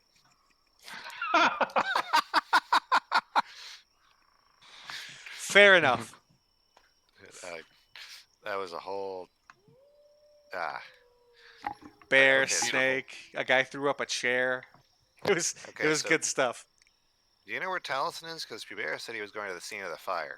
I think that's where Taliesin was headed too. And then so they should be back by here any minute. So let's make our purchases and go meet up with them and have a drink.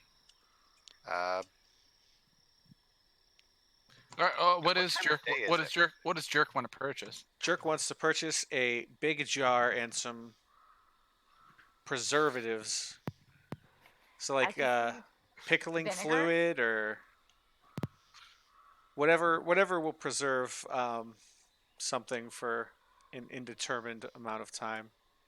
Okay.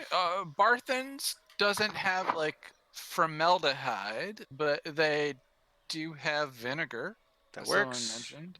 And there are 2 jars for sale on their I'll, shelves. I'll take the big one. Glasswork is a little expensive. Acceptable. All right, I'm glad. I thank Barthen for having what I needed, and I tell him he looks. I ask him if he's been working out. Are you lying? Yes. Yeah, yeah. But you ask. I don't know how you could be lying with a question. I'm like, you look good, buddy. Have you been working out? That's Maybe how. you look good, buddy. Like Trying to could be a lie. flatter. Yeah, I'm just trying to Tim. trying to. But go ahead and roll me persuasion.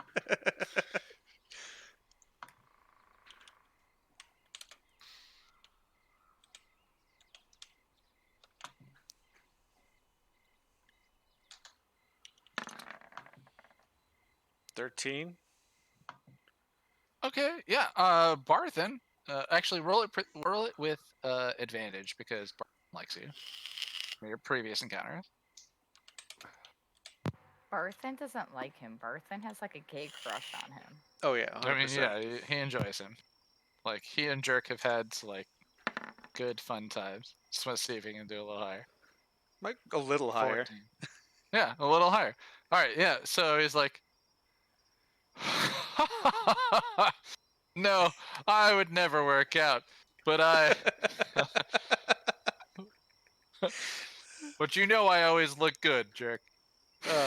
So he is pretty happy with you. I am trying to like look up some general stats on what a jar costs. I'm not finding anything immediately. I don't know if you find anything, Oz, real quick.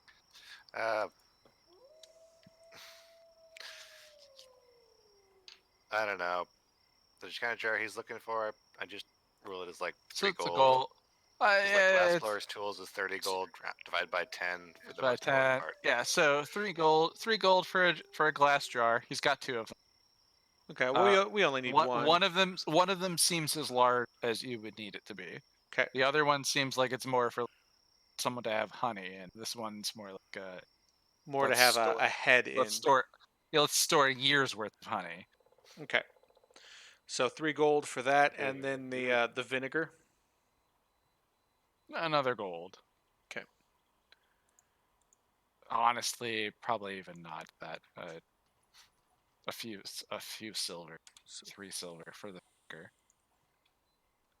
3 gold, 3 silver. Removed. All right. You make your exchanges. Barthen's like, always wonderful to do business with. Sparkle Motion has just brought me so much joy. I will always appreciate your business. Please come back to Barthen's Provisions whenever you can. Oh, you can count on it. We appreciate you and what you do. Thank you. And that is our exchange. Before you leave, he starts to try and sell you on. And like, does everyone in your party need a horse? Horses can be really, really advantageous. Well, we'll come see you before we leave next time, buddy. But we got a drink to catch. All right. I can just be a horse.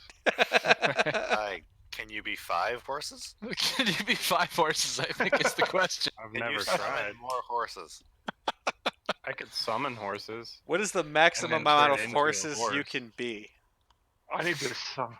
I could I mean, summon... could you be a swarm of horses? Oh, wait a All minute. right. What So power the question rating is is- horse? How many horses can you field?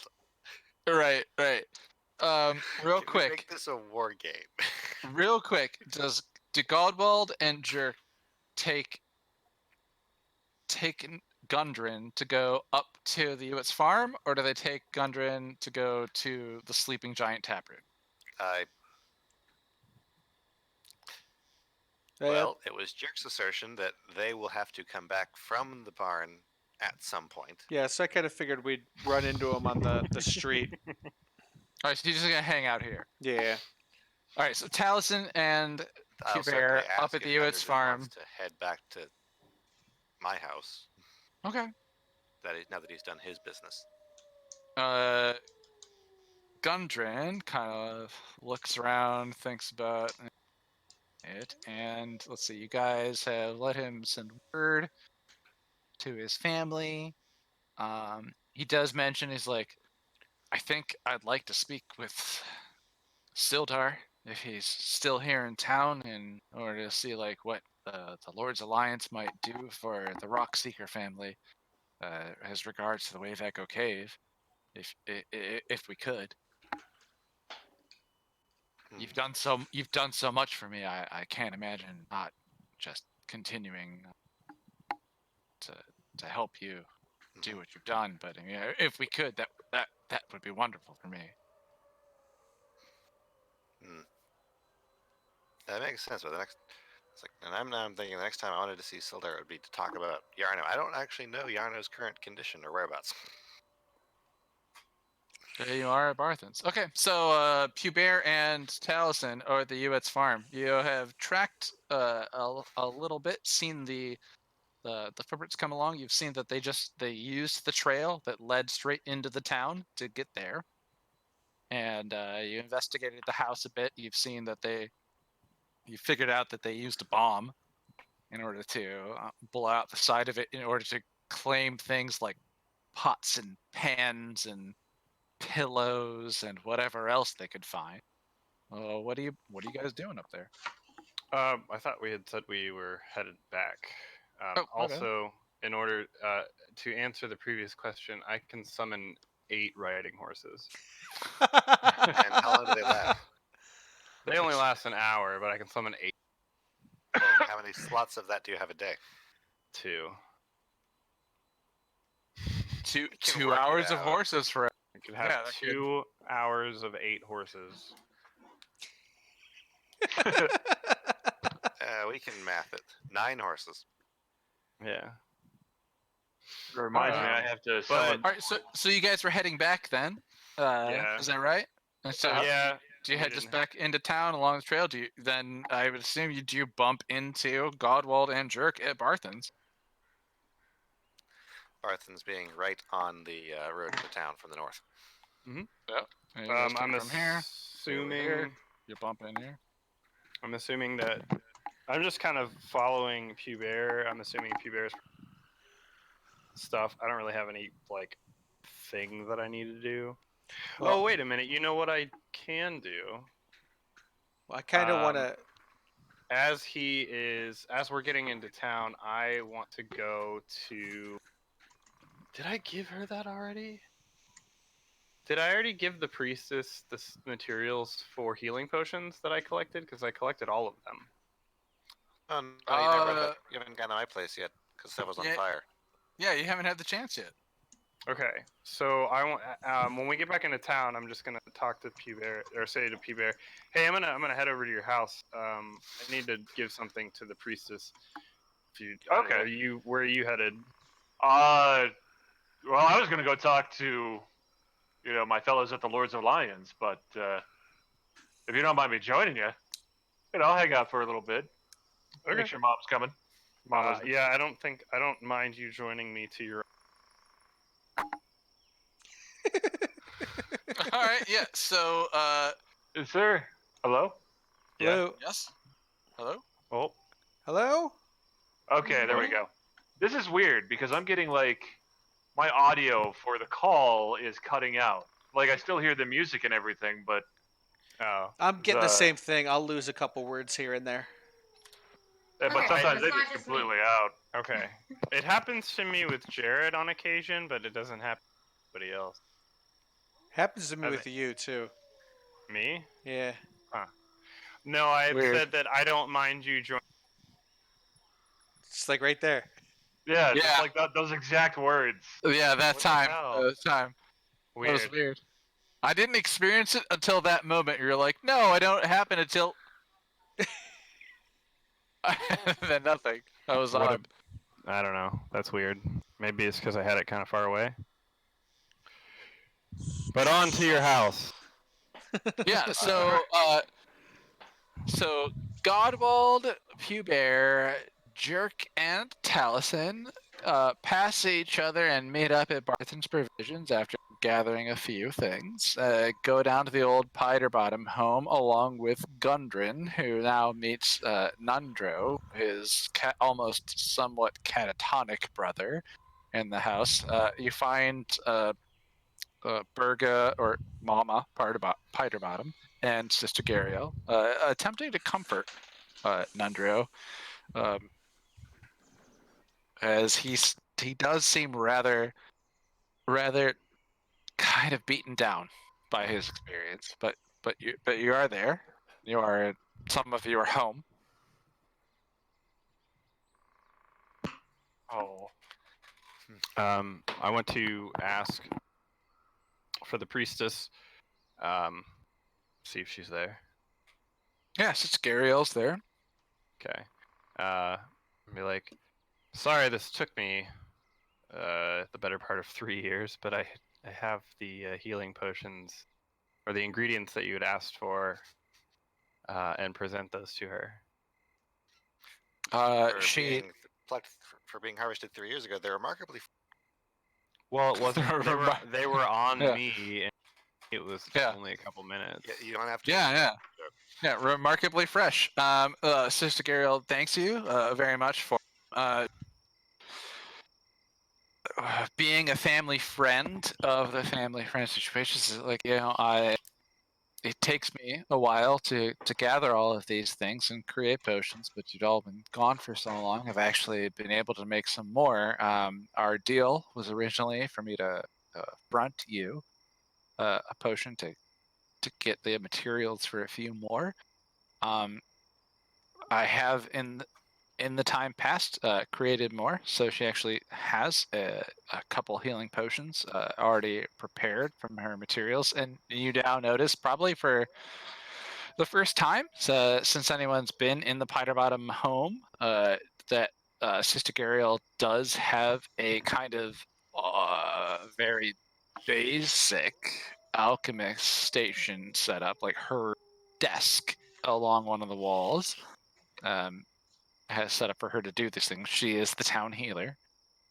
So in return for the materials to make 2 potions, she actually has 2 ready for you. So if you mark ARF, if you mark ARF off the materials that you gathered, you can trade her all of them for 2 potions of healing. Just general healing potions. Okay. And she thanks you for collecting them and says, like, if you could collect more, it will only help me to help the rest of the town to have this available for when tragedies like last night occur, so that I can be here to assist everyone. So Give me 1 second. He's like talking directly to me. Sorry, Robin's asking me a question. Cool. Hi, Yeah, no, Robin. Hi, Robin. Hi, everyone. Say hi, Robin. Everybody. hey, Robin. Hi, Robin. Hi, Robin. And everyone else who lives there. No one else lives here. You have like 10 animals living under Well, that roof. Hi, That's Noodle. true. Hi, Potato. Now they're saying hi to Noodle and Potato.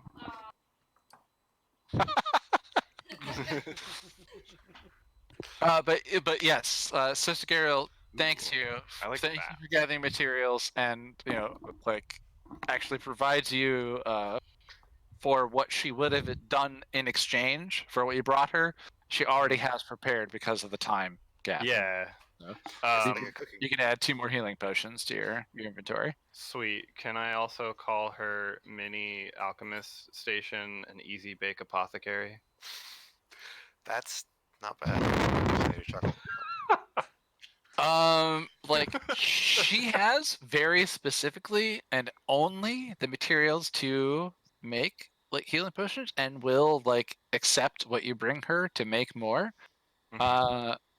But you do remember that in Tresnadar Manor, the place you guys cleared out with him, there is an alchemist's table and those materials in there. So if you wanted to like do things yourself, you could probably go over there and do the work you need to do, and with materials gathered, build a healing potion a week.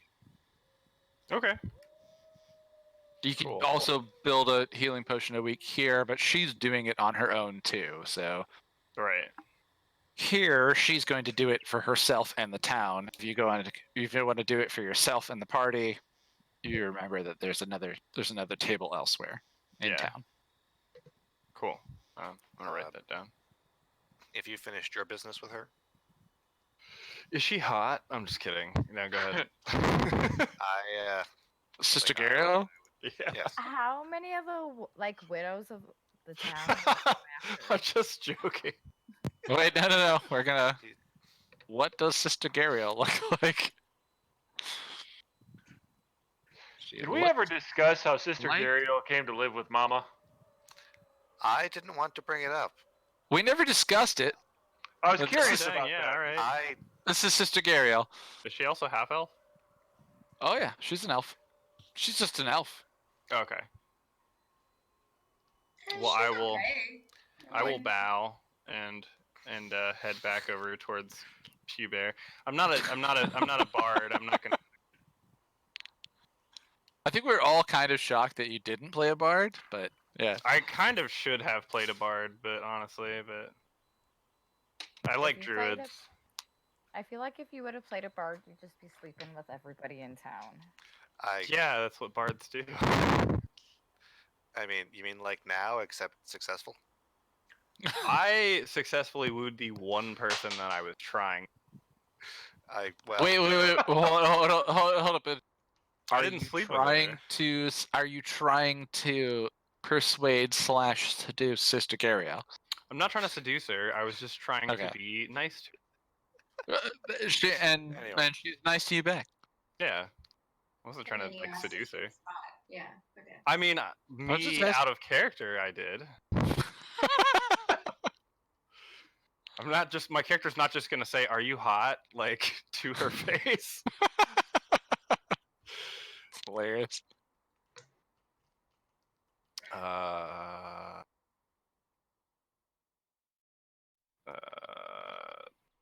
Yeah, and I'm just gonna go back over to P-Bear though, Okay. and see what everyone's doing. Yeah. Basically, what you just did was kind of complete the quest you had for Sister Side Gariel quest. to get those things in, and she was going to create you healing potions from the materials you brought, but because of the time skip and that space in between, she had those ready.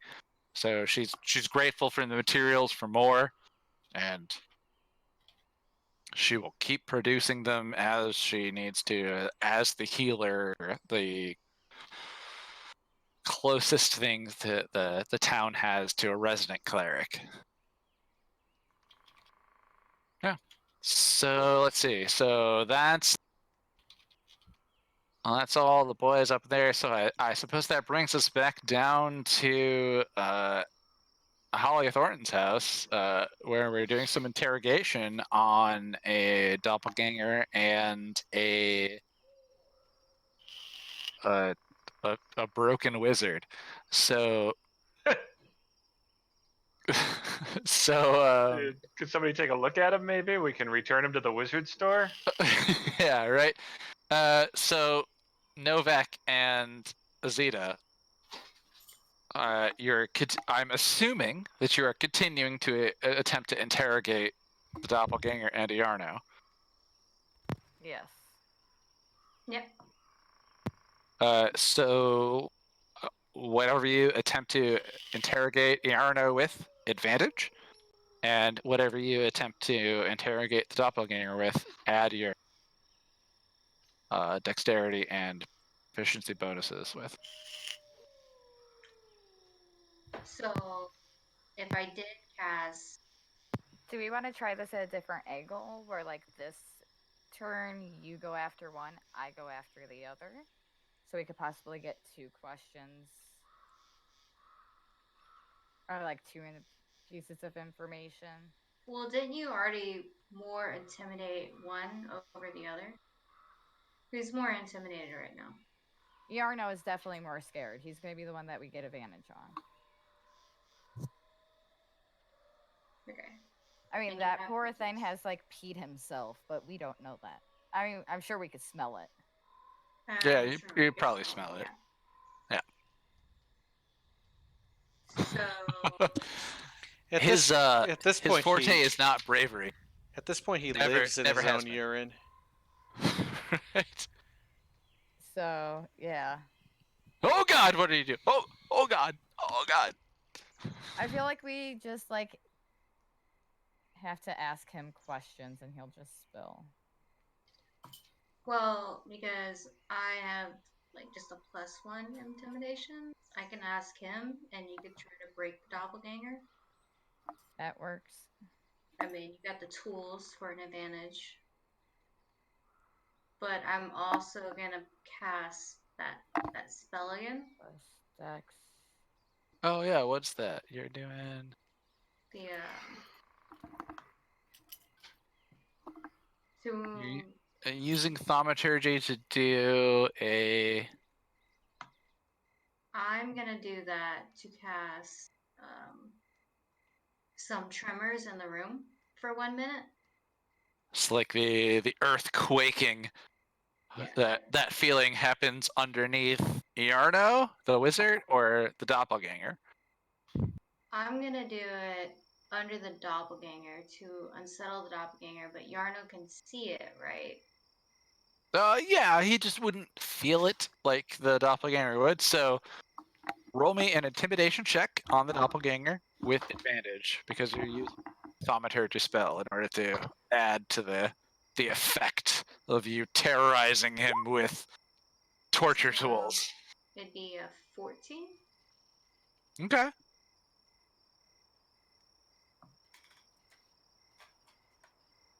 So you guys were trying to find out what from the doppelganger here. I know I suggested it, but what were you doing? We were trying to find about the 8 arms of blood, commander names, Well, how they specifically for the operate. doppelganger, I feel like the commander names and where they have expanded to will be a lot easier to get out of. Like, I feel like Yarno's not going to know that as much, and then Yarno will know more about how they operate and a little bit, at least some base knowledge about the 8 arms of walls.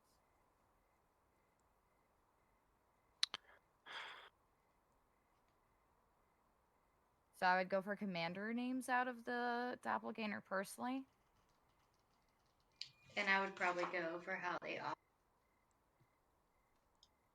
So All I right. want to know how they operate.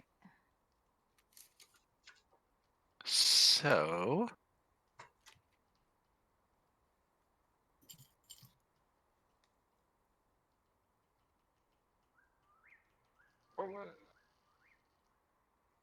where is my? Oh, there it is. Okay, sorry, I lost my Nesnar link for a second.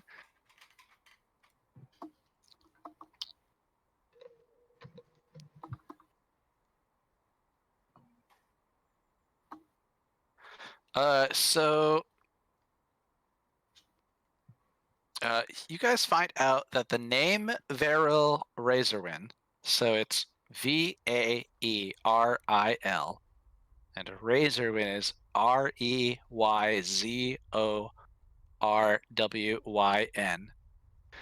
In Tribor, the person that letter was addressed to is a sort of a captain, I suppose, as you would think, in terms of like a military ranking for this. And so the person in Tribor was one of the arms of Lolth's hand.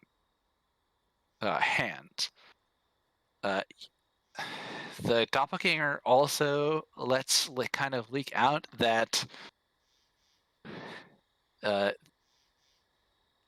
they will use the names of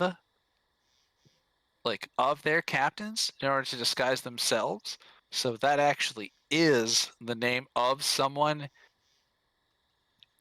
in the Drow cities, in the Drow command that a person is using as cover. So that is the name of one of the captains, is Veril Razorwind. They are the 5th arm of Wolf. So of the 8 arms of Wolf, that is the 5th arm. So in the letter that you guys have read, Lady 5th, it was addressed to her. So basically, the agents that were passing the letter would pretend to be her, but that is who it was directly named, and that is one of the drows in the service of the 8 arms of Wolf. And being one of the 8 arms is kind of the rank of a sort of commander in their army. So you kind of have a you now realize that you have a letter addressed to one of the commanders in the army that was sent there to get more information on behalf of that organization. Does that make sense? Yeah. Okay. So does that also include how they operate, or is that just commander names? I mean, that's a little. Oh, yeah. Because So CJ didn't roll, or Zeta I haven't- didn't roll. Yeah, I haven't rolled at all yet. okay, you want to roll your bad cop rolls with advantage? Bad cop rolls with advantage.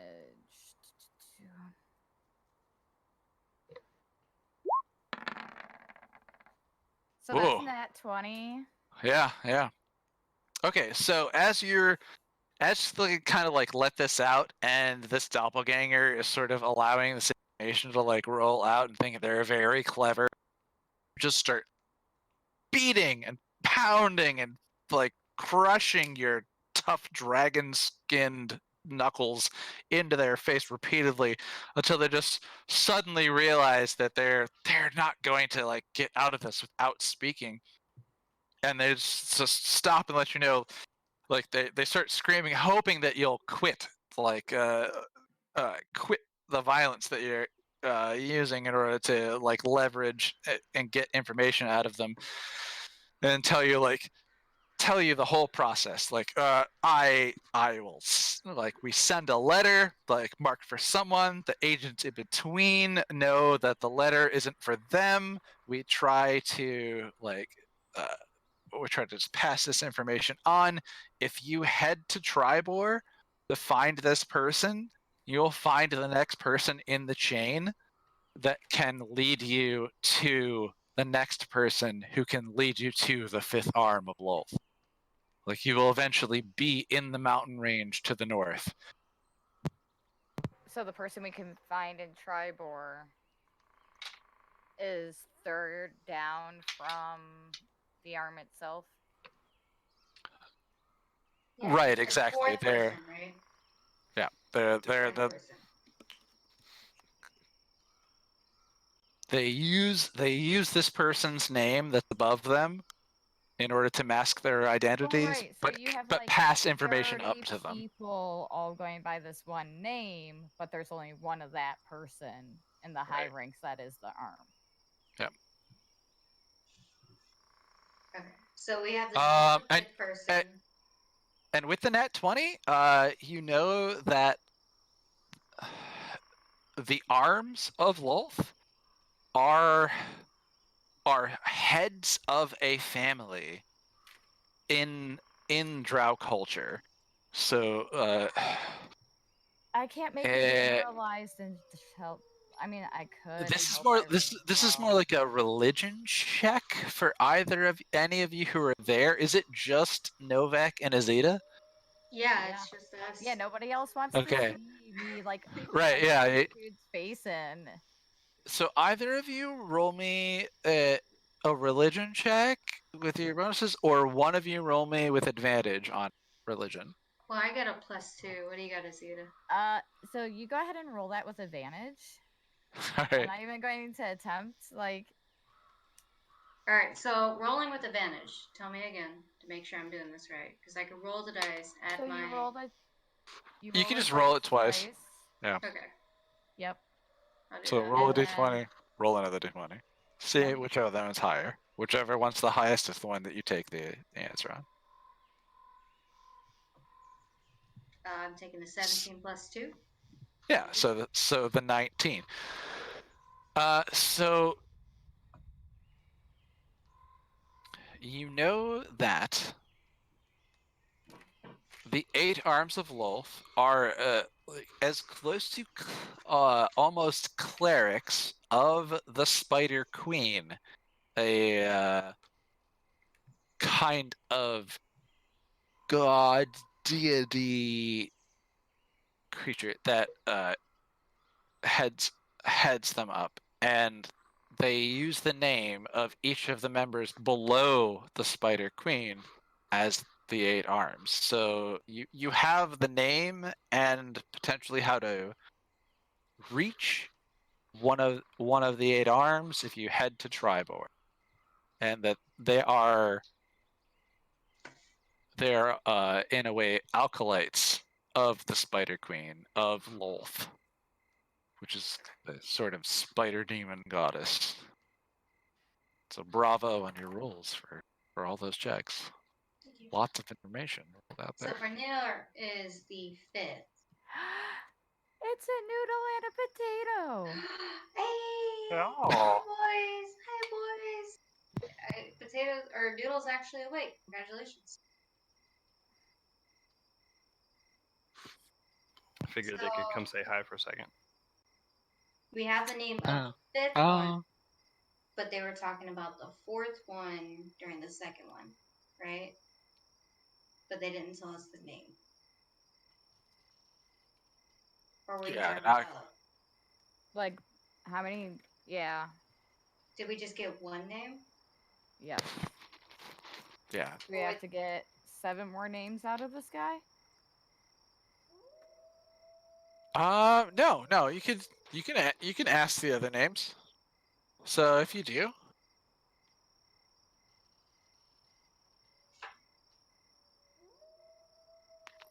And the so you ask like, so what Or- is the question you ask about the other names of the other? Well, what I'm just asking now I is they want only gave all us 8 names. Yeah, we want all the information. We want all 8 names of the all 8 arm names. We want everything. And Okay. What they are able to tell you is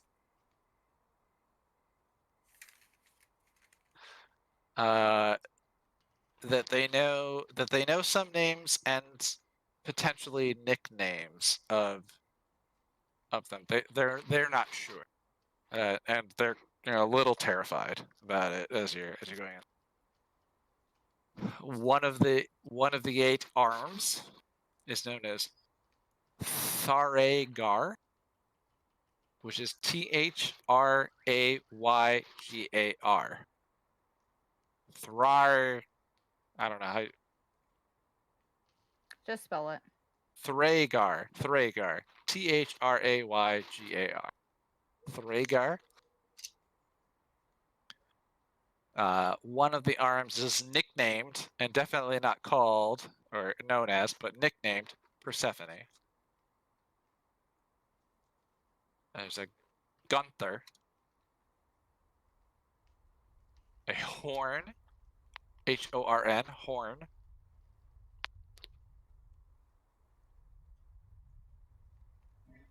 Escaba, which is Escapab,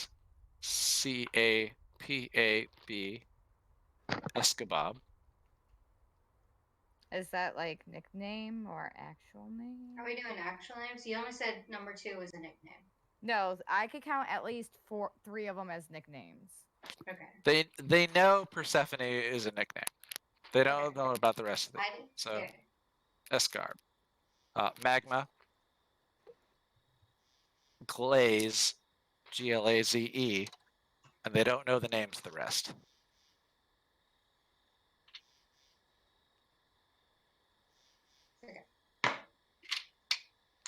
I think that was a good haul, right, Azita? We got. I mean, he gave us 8 names. You still gotta kill him, but hey. I mean, yeah. It but just and oh yeah, no, completely defecates himself right there in the middle of Halia's home. Just shits himself. It is a you gotta the kill me, doppelganger does. and he just Like, really? Like, oh look, his face is caved. Their face is caved in, and they're oh definitely gonna oh die. So yeah, no, at least that's what they know. it's disgusting, and And even if they live, they will be hunted down for giving up this much stuff. yeah, it's not nice. It's not fun. But Yarno Nexum, which is alive, understands everything that happened, so he's not Everything. gonna talk, right? Can we? The only other All thing right. I need to know is how far they've expanded.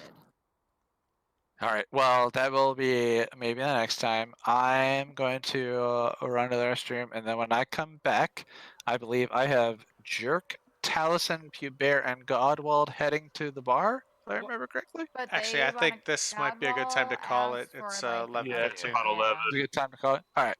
Yeah. All right. All right. All right. Sounds So good. next time we'll Yeah, sorry, start guys, I'm with falling asleep. heading to the bar. All right. Cool. Sounds good, guys. Good night, internet. Good night, Internet. Hi.